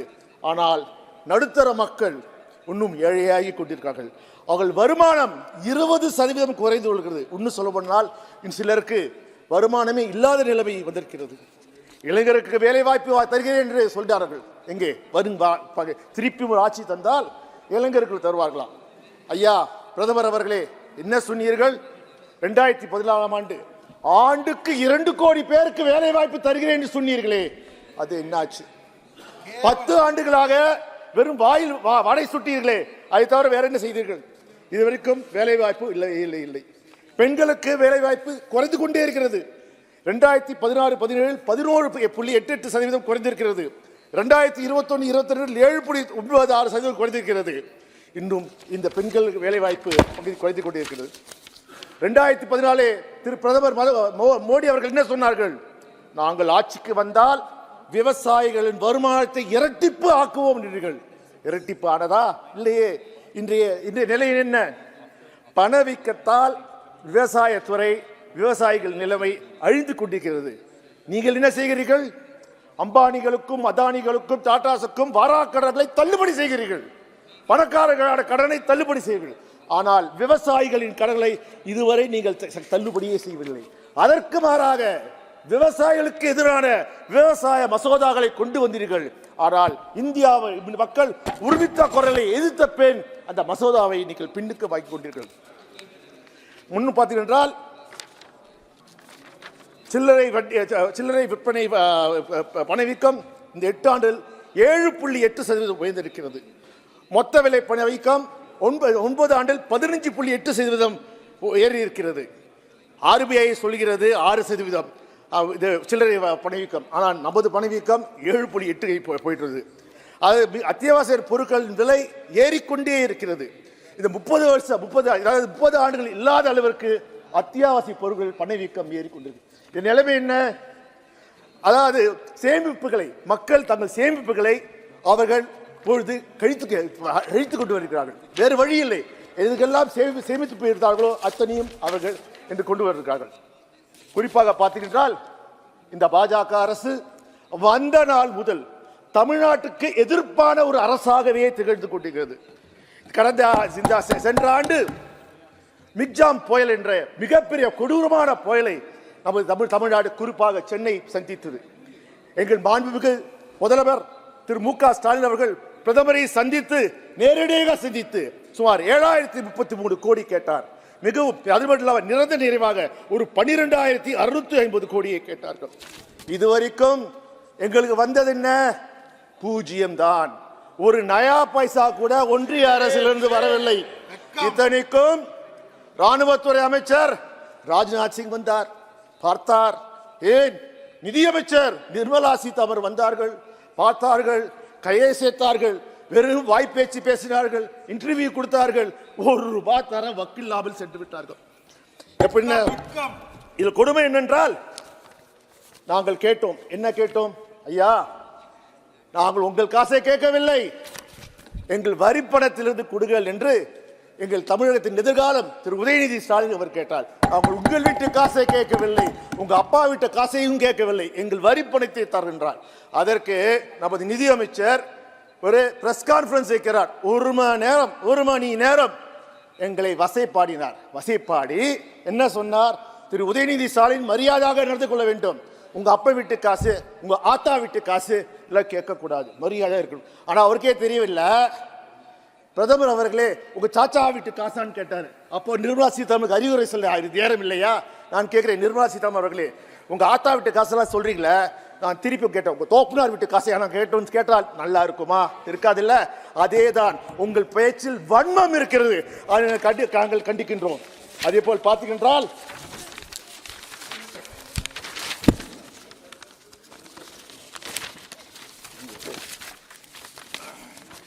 இந்த பாஜக அரசு வந்தவுடன் கடந்த 10 சாதனை என்று சொல்கிறார்கள். டிமானிட்டைசேஷன், பண மதிப்பிழப்பு கொண்டு வந்தார்கள். எதுக்கு கொண்டு வந்தார்கள்? மோடி அவர்கள் சொன்னார்களே, பிரதமர் எனக்கு 3 மாதம் தாருங்கள், இந்தியாவிலிருந்து எடுக்கப்பட்ட கருப்பு பணத்தை அத்தனையும் நான் கொண்டு வரேன் என்றால் என்ன கருப்பு பணத்தை கொண்டு வந்தார்கள்? புதிதாக ₹2000 நோட்டை அறிமுகப்படுத்தினார்கள். ஐயா கேட்கிறேன், இங்கே ₹2000 நோட்டு எங்கே? ஏன் அதை எடுத்தீர்கள்? அப்போது நீங்களே தவறு செய்தீர்கள் அர்த்தம். பிறகு மாபெரும் உலகத்தை அழித்த கோவிட் வந்தது. கோவிட்-19 எப்படி இந்தியாவுக்குள் வந்தது? அதன் முக்கிய பொறுப்பே பாஜக தான். என்ன, குஜராத் தேர்தலுக்காக நமஸ்தே ட்ரம்ப் என்ற நிகழ்ச்சியை குஜராத்திலே நடத்தினார்கள். அதற்காக அனைத்து விமான நிலையங்களையும் திறந்து வைத்தார்கள். அதன் மூலமே கோவிட் வந்தது. அதை நீங்கள் நடத்தாமல் இருந்தால் பல ஆயிரக்கணக்கான உயிர்களை நீங்கள் காத்திருக்கலாமே. ஏன், இன்னும் மேலே சொல்கிறேனே, நீங்கள் இறப்பு மதிப்பை கூட தவறாக தான் குறைத்து காட்டினீர்கள். அதுவும் குறிப்பாக சொல்ற பணவீக்கத்தால் மக்கள் கஷ்டப்படும் போது, குறிப்பாக வெங்காய விலை ஏறிய போது இந்த அவையிலே நிதியமைச்சர் என்ன சொல்கிறார்? வெங்காயமா விலை ஏறிச்சா? நான் வெங்காயம் சாப்பிடுவதில்லை, அதனால எனக்கு பத்தி தெரியவில்லை. என்ன அகங்கார பேச்சு, போசுவா பேச்சு. அதாவது ஏழைகள் கஷ்டத்தை தெரியாமல் பணக்காரர்கள் மட்டும் ஆதரிக்கின்ற பேச்சு தானே. பிறகு நாங்கள் கேட்டோம், இந்த கோவிடுக்கு பிறகு பெட்ரோல் விலையும் கேஸ் விலையும் ஏற்றிவிட்டீர்களே, பெட்ரோல் விலை ₹100 தொட்டுவிட்டது, டீசல் விலை ₹100 தொட்டுவிட்டது, கேஸ் விலை கிட்டத்தட்ட ₹1000 வந்தது. ரஷ்யாவில் நடக்கிற போரினால் அங்கு குறைந்த விலையிலே எண்ணெய் கிடைக்கிறது. அந்த எண்ணெயை யார் வாங்குகிறார்கள்? ரிலையன்ஸ் நிறுவனம், அதானி நிறுவனம் வாங்கி இங்கே இந்தியாவுக்கு கொண்டு வரவில்லை, வெளிநாடுகளுக்கு ஏற்றுமதி செய்கிறார்கள். அதனால் கொள்ளை லாபம் அடித்தார்கள். அந்த லாபத்திலே நமக்கு விலையை குறைத்திருக்கலாமே, நீங்கள் செய்யவே இல்லையே. ஆனால் என்ன செய்தார்கள் இந்த பாஜக அரசு? ஒவ்வொரு பெட்ரோல் பங்கிலும், ஒவ்வொரு ரயில் நிலையிலும் பிரதமர் செல்ஃபி ஸ்டாண்டை வைத்தார்கள். அந்த செல்ஃபி ஸ்டாண்டுக்கு விலை எவ்வளவு தெரியுமா? ₹6 லட்சம். எதற்கு? பிரதமருடன் நான் புகைப்படத்தை செல்ஃபி தேவையா? அந்த பணத்தை மக்களுக்கான பயனுள்ள வகையிலே நீங்கள் செலவழித்திருக்கலாமே, செய்யவில்லையே. அதனால் என்ன செய்வீர்கள்? இன்னும் சொல்ல போனால், நீங்கள் இப்பொழுது இந்தியாவிலே இடியை பயன்படுத்துகிறீர்கள். நீங்கள் என்ன சொன்னீர்கள்? காங்கிரஸ் கட்சி, குறிப்பாக மறைந்த இந்திரா காந்தி அவர்கள் எமர்ஜென்சியை தவறாக பயன்படுத்தினார், அது பெரிய குற்றம், அந்த குற்றத்தை நாங்கள் செய்ய மாட்டோம் என்று சொன்னீர்கள். இன்று எமர்ஜென்சி போலவே நீங்கள் இடியை பயன்படுத்தி கிட்டத்தட்ட 95% வழக்குகள் யார் மீது இருக்கின்றால் எதிர்கட்சி மீதுதான் உங்களால் திணிக்கப்பட்டு வழக்குகள் போடப்பட்டு, நீங்க அதே கொடுமை உங்கள் லாபத்திற்காக நீங்க செய்கிறீர்களா இல்லையா? அதன் குறிப்பாக பார்த்தீங்கன்னா, இந்த பண மதிப்பிழப்பு போது போது பிரதமர் படம் போட்டு ஒரு முழு பக்கம் விளம்பரம். யார் என்ன விளம்பரம்? பேடிஎம் விளம்பரத்தில் பிரதமர் நரேந்திர மோடி டிஜிட்டல் பரிமாற்றத்தை நாங்கள் ஆதரிக்கிறோம் என்று வந்தது. இன்றைக்கு பேடிஎம் சரியாக செய்யவில்லை, அது மூடுகின்றதுக்கு காரணம் இருக்கு. அப்ப மக்கள் கேட்பார்களே, இது என்ன நியாயமா? அதுல என்ன ஆயிற்று, என்ன தவறு நடந்தது கேட்பது என்ன நடக்குது? அதே போல் பார்த்தீங்கன்றால், தொடர்ந்து எங்கள் முதல்வர் திரு மு க ஸ்டாலின் அவர்களும் எங்கள் இளைய தலைவர் திரு உதயநிதி ஸ்டாலின் அவர்களும் நீட்டை கண்டிக்கிறோம், நீட்டை எதிர்த்தோம். எங்கள் தமிழ்நாட்டில் மட்டுமா குழந்தைகள் இழக்கிறார்கள்? முதல் தலைமுறை குழந்தைகள் பட்டதாரி ஆக முடியாமல் தவிக்கிறார்களே, வேண்டும் என்றே பிற்படுத்துவோர் மருத்துவர் ஆகக்கூடாது என்பதற்காக கொண்டு வரும் சட்டம் தானே இது? ஏன் இன்றைக்கு ராஜஸ்தான் மாநிலத்திலே, குறிப்பாக நம்ம சபாநாயகர் இருக்கிற தொகுதி கோட்டா தொகுதியிலே என்ன நடக்கிறது? கோட்டா மாநிலத்திலே எவ்வளவு குழந்தைகள் தூக்கிட்டு சாவுகிறார்கள். காரணம், நீங்கள் கொண்டு வந்த நீட். இதையாவது மனிதாபிமானத்துடன் இன்றாவது தமிழ்நாட்டுக்காகவும், ஏன் இந்த கோட்டாவிலே படிக்கின்ற இளைஞருக்காக நீங்கள் செய்த வேண்டும் என்று நான் கேட்கிறேன். அதே போல் பார்த்தீங்கன்றால் 2018ஆம் ஆண்டு இதே நிதியமைச்சர் திருமதி நிர்மலா சீதாராமன் சென்னையில் வந்தார். அப்போது ஜெயலலிதா மறைந்து விட்டார். அதிமுகவை கைப்பற்றி அவர் முதலமைச்சர் ஆகலாம் என்ற ஒரு கனவு திட்டத்துடன் அப்பொழுது வந்தார். அப்போது அவர் சொன்னார், நீட் இந்த ஆண்டு நீட் வராது, இந்த ஆண்டுக்கு மட்டும் நீட் விலக்குக்கு நாங்கள் முயற்சிக்கிறோம் என்று மக்களை ஏமாற்றினார்கள். அது மட்டுமா செய்கிறீர்கள்? நீங்கள் இந்த தமிழை வளர்க்கிறீர்கள். இப்போ பேசினார், முன்னால் பேசினாரே, சோழர்கள் வளர்த்தார்கள். சோழர்கள் தமிழை வளர்த்தார்கள். எங்கே போனாலும் பிரதமர் தமிழ்நாட்டுக்கு வர்றாங்க, தமிழ்நாட்டுக்கு வந்து தமிழில் பேசுகிறார், திருக்குறள் பேசுகிறார். இதே கர்நாடகாவுக்கு போனால் கன்னடத்தில் பேசுகிறார், கேரளாவில் போனால் கேரளாவில் மலையாளத்தில் பேசுகிறார், ஆந்திராவுக்கு போனால் தெலுங்கில் பேசுகிறார், இந்த வெஸ்ட் பெங்கால் போனால் அங்கே போய் பெங்காலி பாஷையில் பேசுகிறார். அதாவது எங்கள் ஊரில் ஒரு சொல்லுவாங்க, அதாவது கோழி பிடிக்கிற வந்து பொப்பொன்னு கோழியை கூப்பிடுவானா. கோழி நினைக்குமா, ஆஹா நம்ம மாதிரி பேசுறானே நமக்கு நண்பர்னு நினைப்பான். அவனுக்கு தெரியும், அப்பதான் தெரியுமா அவன் கோழியை வறுத்து சாப்பிடுவதற்காக அந்த கோழி பாஷையிலே பேசினான் என்பது. அதே போலதான் இங்கே நடந்து கொண்டிருக்கிறது. அதே போல் பார்க்கிறேன். குறிப்பாக நான் கேட்பது, இந்த பெர்ஃபார்மன்ஸ் ப்ரொடக்ஷன் லிங்க் ஸ்கீம் என்ற ஸ்கீமை நீங்கள் வைத்திருக்கிறீர்கள். இந்த ஸ்கீம் மூலமாக பயன்பெறுகள் யார் என்றால் பணக்கார முதலாளிகள் தான். குறிப்பாக எங்கள் திருப்பூரிலே பார்த்தீங்கன்றால் தொடர்ந்து எங்கள் திருப்பூரிலே நாங்கள் கேட்டுக்கொண்டே வருகிறோம், ப்ரொடக்ஷன் லிங்க் ஸ்கீமை எங்கள் கொண்டு வாருங்கள் என்று. ஆனால் இதுவரைக்கும் நீங்கள் பார்த்தீங்கன்றால் நீங்கள் கொண்டு வரவே இல்லை. இன்னும் சொல்லுவென்றால், there has been a large scale apathy towards MSMEs, especially textile industry in Tamil Nadu. For over 2 years, we asked you to pay attention to this. In 2022, our Chief Minister requested an emergency credit line guarantee scheme, MSME, in garment sector, particularly the Tirupur cluster in Tamil Nadu, which is a key foreign exchange earner for the country. The sector is undergoing a severe crisis and witnessing a sharp decline in month-on-month growth rate as a result of the economic impact of COVID-19, the Russia-Ukraine war, and the economic slowdown in the West. Lacks of job, particularly for the rural women, who from a significant chunk of the workforce are in danger. We asked a PLI scheme and a special emergency credit line guarantee scheme for MSMEs in the garment sector with 20% additional collateral-free credit, but got nothing. Last month, the Textile Mill Association submitted a joint memorandum to Union Finance Minister seeking extension of 1-year moratorium for repayment of the principal amount, conversion of 3-year loans under the emergency credit line guarantee scheme into 6 years term loans, and extension of necessary financial assistance to reduce the stress of working capital. I wish and hope at least the finance minister heeds to this. அதே அவை தலைவர்களே, குறிப்பாக railway துறை மூலமாக எங்கள் தமிழ்நாட்டுக்கு எந்த பாவமும் வரவில்லை. நான் ரயில்வே துறை அமைச்சர் இங்கே அமர்ந்திருக்கிறார். நான் 2019ஆம் இருந்து கடந்த 5 ஆண்டுகள் பல முறை அவரை சந்தித்து கடிதம் மூலமாக கொடுத்து, குறிப்பாக எனது தொகுதியில் எலிஃபென்ட்ஸ் கேட் பிரிட்ஜ் நிலுவையில் இருக்கிறது. கிட்டத்தட்ட 7 ஆண்டுகளாக இந்த பணியும் முடியடையவில்லை. இந்த 5 ஆண்டிலும் நீங்கள் உண்ட எலிஃபென்ட்ஸ் கேட் பிரிட்ஜை பற்றி நீங்கள் எதுவுமே செய்யவில்லை. இப்படியாவது இனியாவது நீங்கள் இந்த எலிஃபென்ட்ஸ் கேட் பிரிட்ஜை செய்வீர்கள், தமிழ்நாட்டுக்கு அது குறிப்பாக சென்னைக்கு தேவையான இதை செய்வீர்கள் நம்புகிறேன். அதே போல் பார்த்தீங்கன்றால், உலகத்திலே எங்கும் நடக்காத ஆச்சரியம், பிரதமர் 2019 அடிக்கல் நாட்டினார், ஒரு செங்கலை வித்தார். இன்றைக்கும் மதுரை எய்ம்ஸிலே ஒரே செங்கல் தான் இருக்கிறது. அந்த செங்கலுக்கு தவிர சுற்றி காம்பவுண்ட் வாலை கட்டியிருக்கிறார்கள். ஒரு கொடுமை என்ன என்றால், அவை தலைவர்களே, இன்று மாணவர் சேர்க்கை ஆரம்பித்து விட்டது. அந்த மாணவர்கள் இங்கே படிக்கிறார்கள், ராமநாதபுரத்திலே வேறு மாவட்டத்திலே போய் படிக்கிறார்கள். உண்மையில் பார்த்தீங்கன்றால் இதற்கு சிபிஐ பல வழக்குகளை போட்டிருக்கிறது. என்ன வழக்கு?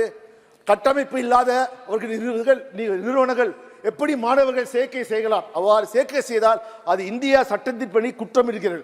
அப்பொழுது எய்ம்ஸ் கல்லூரி கட்டமைப்பே இல்லாமல் 300 கல்லூரி போனீங்களே, அப்போ யார் மீது சிபிஐ வழக்கு போட வேண்டும்? ஹெல்த் அமைச்சர், சுகாதார அமைச்சரா, பிரதமரா யார் மீது அவர்கள் வழக்கு போட வேண்டும்?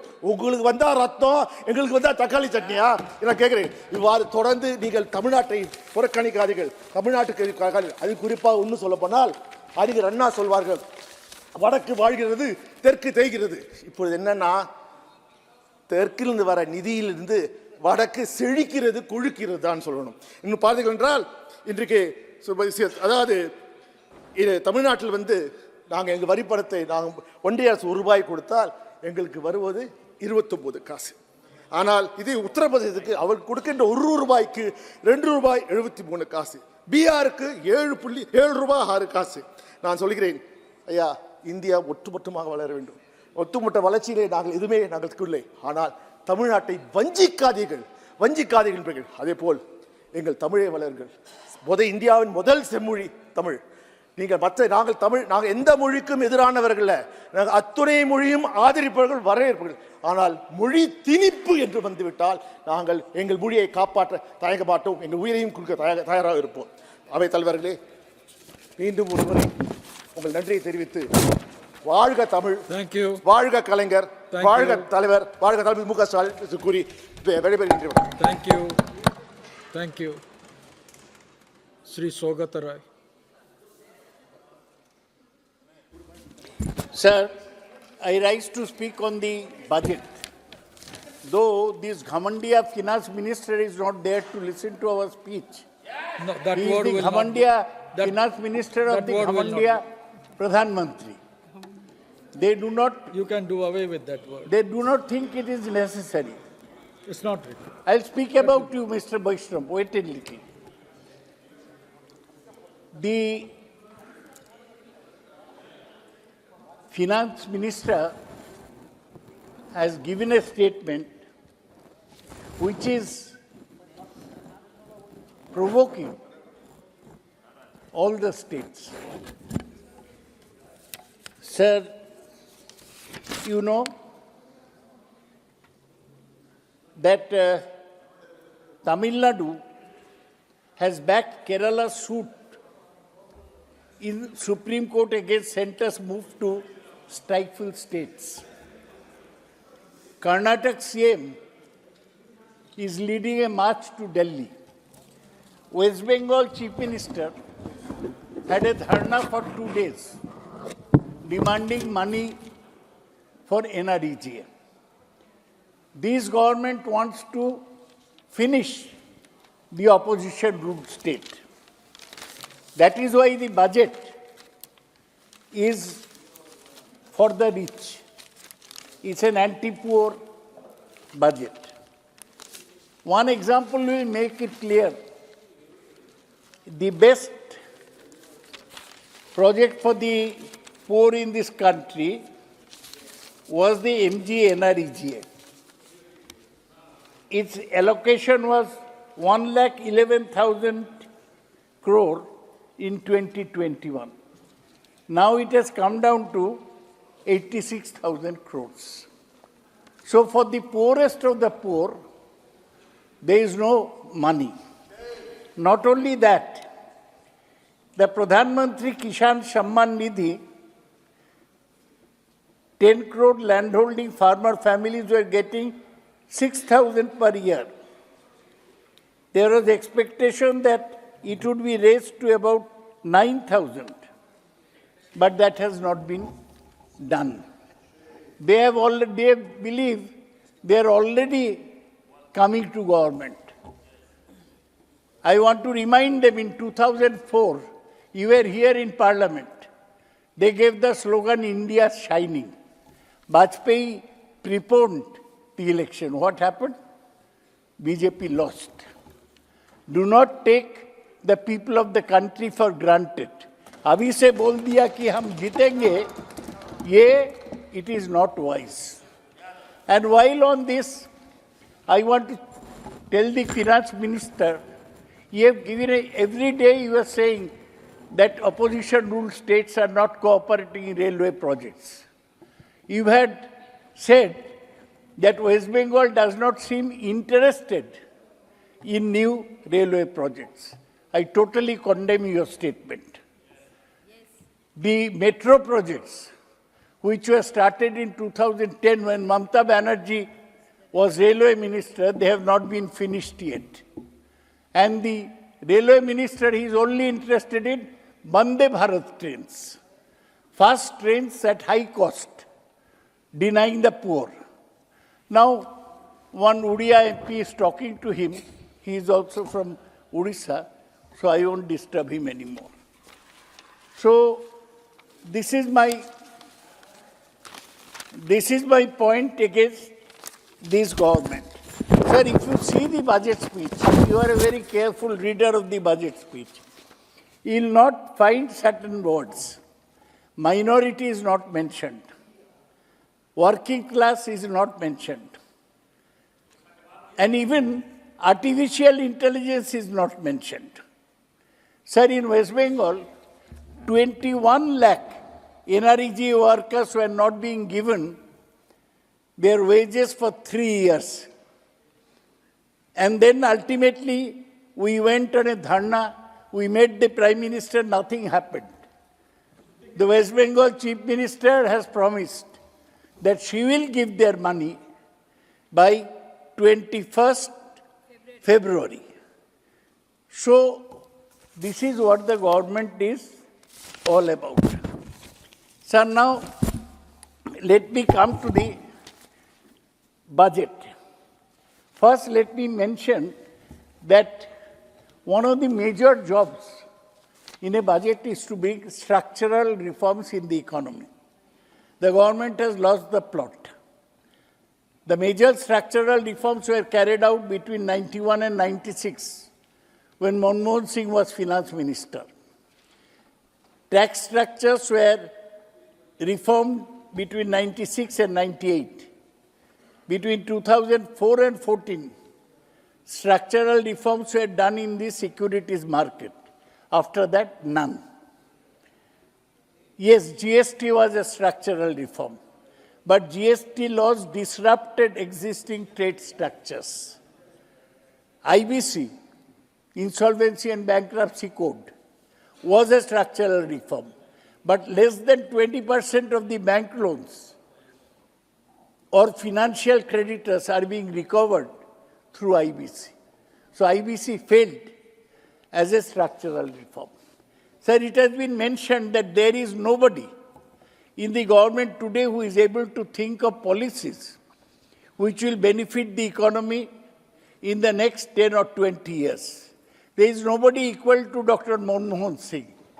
There are not even 3 officers in the government, and including the finance minister, who are acknowledged as world-class economists. They suspect anybody giving advice from outside. No competent economist in the whole government.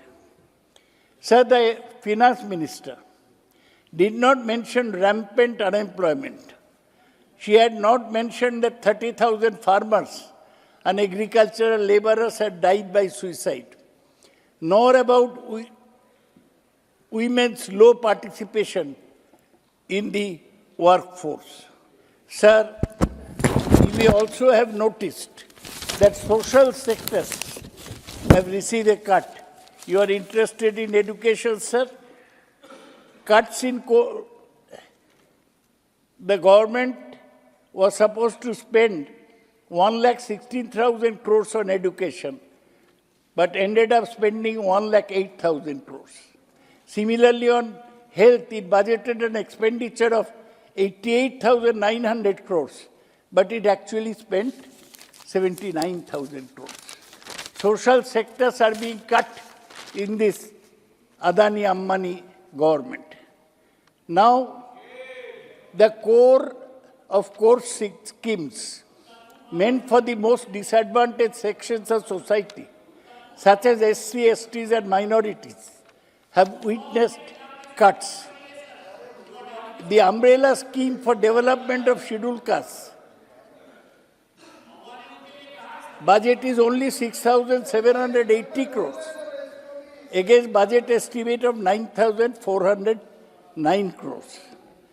For minorities who are neglected under this government because they are busy with Ram Mandir, The fall has been sharpest in 22-23 budget estimates pegged the expenditure at 1,810 crores. As it turns out, this year, the government actually spent 233 crores, just 13% of the budgeted amount. In the current year, BE was 610 crores, but the RE is just 555 crores.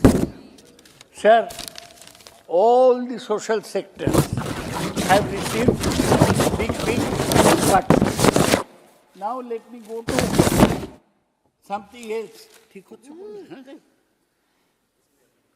Sir, all they are interested in high-profile visible schemes like Awas Yojana and sanitation. Apart from that, they have done nothing. They have promised one rooftop solar scheme. It's all fraud. You will not be able to fulfill 10% of your target in rooftop solar scheme, as Supriya Sule knows very well. So 61% cuts. No, one man was telling us that day, na, Samit? Yes. 61% cut for UGC. Now let me go to something else. Centre's food, fertilizer and petroleum subsidy to increase by 7% to 3.81 millions. Personal IT, only personal income tax has saved this government is more than corporate income tax. Sir, now let's talk about the macroeconomics. Between 2014 and 22, GDP grew at an average of 5.6%. But India's growth rate was even higher from 2000 to 2010 at 6%. Economists say India's economy will need to grow faster than current 6 to 7% rate in order to absorb growing number of entrants in the work area. Sir, what does Raghuram Rajan, world-class economist, say? He said, India is poorest among BRICS nations. BRICS is Brazil, Russia, India, China, South Africa. It also has a much longer distance of travel before it reaches their level of per capita income.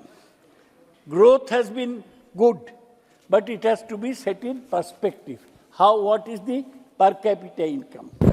India's unemployment remains high compared to pre-pandemic levels. According to CMI, Center of Monitoring Indian Economy, it exceeded 10% in October.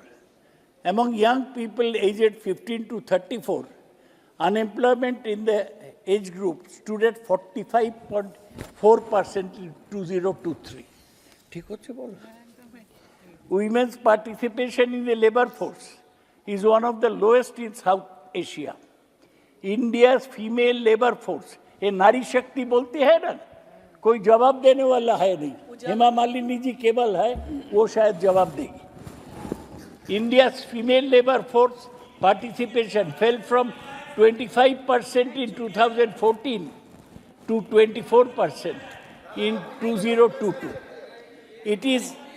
Women's participation is lower than regional neighbors Bangladesh, Sri Lanka and Pakistan. Sir, lot of India spending on research and development, they're saying we'll give 1 lakh crores. You know, it is the lowest in the world. Spending has fallen in the past decade. Share of research and development under this section has dropped to 0.7% of GDP, lower rate than any BRICS country, and far below what is it for South Korea, 5%, and ours is 0.7%. What is for Israel, 5%. Ours is 0.7%. One thing I mentioned, sir, you edit a paper. India's press freedom ranking is declining. India's ranking dropped to 161 in 2023. You know, NewsClick, what happened to them? Down from 140 in 2014 and just above Russia. We have come down to Putin's level. One Putin has come to this front bench. He will soon take over all power. A free press is crucial to the economy. This is Jamini Iyer has written. She is the CEO of CPR think tank. When somebody comes from outside to invest, you'll find out about press freedom. Now, press freedom is all. Professor Roy, Sir, you are very much aware. Insinuation is not allowed in this house. What? Insinuation is not allowed in the house. And your reference to some world leader person. in Sir, the manner in which you have stated will not go on record. Mischief. Adrisha Shakti, as Supriya correctly pointed out. सब अदृश्य शक्ति चारों तरफ चल रहा है. Sir, you know economist called Pranab Bardhan. He is in Berkeley. He is one of the reputed economists of the world. He said, India's data may be overstating the country's performance. ये इसमें भी घपला है. Sir, Raghuram Rajan said another thing. Alongside an emphasis on building physical capital, there has not been enough attention paid to creating human capital. This was a worry, given India's unemployment crisis. We are flying blind, Raghuram Rajan said. Udaisi, you know about him. Without credible data on jobs, malnutrition levels in many parts of India, in Odisha, in Kalahandi, Bolangir, are higher than many countries in sub-Saharan Africa. Malnutrition this statement is wrong. What? This is by Raghuram Rajan, not by me. Might be an old one. Today, Kalahandi is the second largest paddy growing district. It is quoted in The Economist, which is a more reputed no, it's not factually correct. It is not factually correct. 115 क्या? Speaker का direction. एक विदेशी आदमी को ये बार बार coat करे sir. Raghuram Rajan हमारा नागरिक नहीं है. और इस सदन में जो है हमने जो संशोधन किया है कि उसको बार बार कोट नहीं कर सकते. What is the point of order? Which one? ये गलत जानकारी दे रहे हैं सर. केबीके के बारे में जो है ये केबीके के बारे में जो इन्होंने कालाहंडी के बारे में बोला है सर, यदि इनके पास कोई पेपर है केवल रघुराम राजन के, तो इनको जो है भेजना चाहिए, नहीं तो इसको एक्सपंज करना चाहिए सर, क्योंकि ये गलत बयानी कर रहे हैं. 115 स्पीकर का डायरेक्शन ये कहता है कि मेंबर यदि गलत बोल रहा है तो दूसरा मेंबर उसको सुधार सकता है. ये गलत नहीं बोल सकते सर. और एक विदेशी को बार बार कोट कर रहे हैं. वो रघुराम राजन हमारे माँ पिता नहीं है sir. He is not my father. या यहाँ के इकोनॉमिस्ट नहीं है. वो मनमोहन सिंह जी नहीं है. आप उसे छोड़िए और आगे बढ़िए.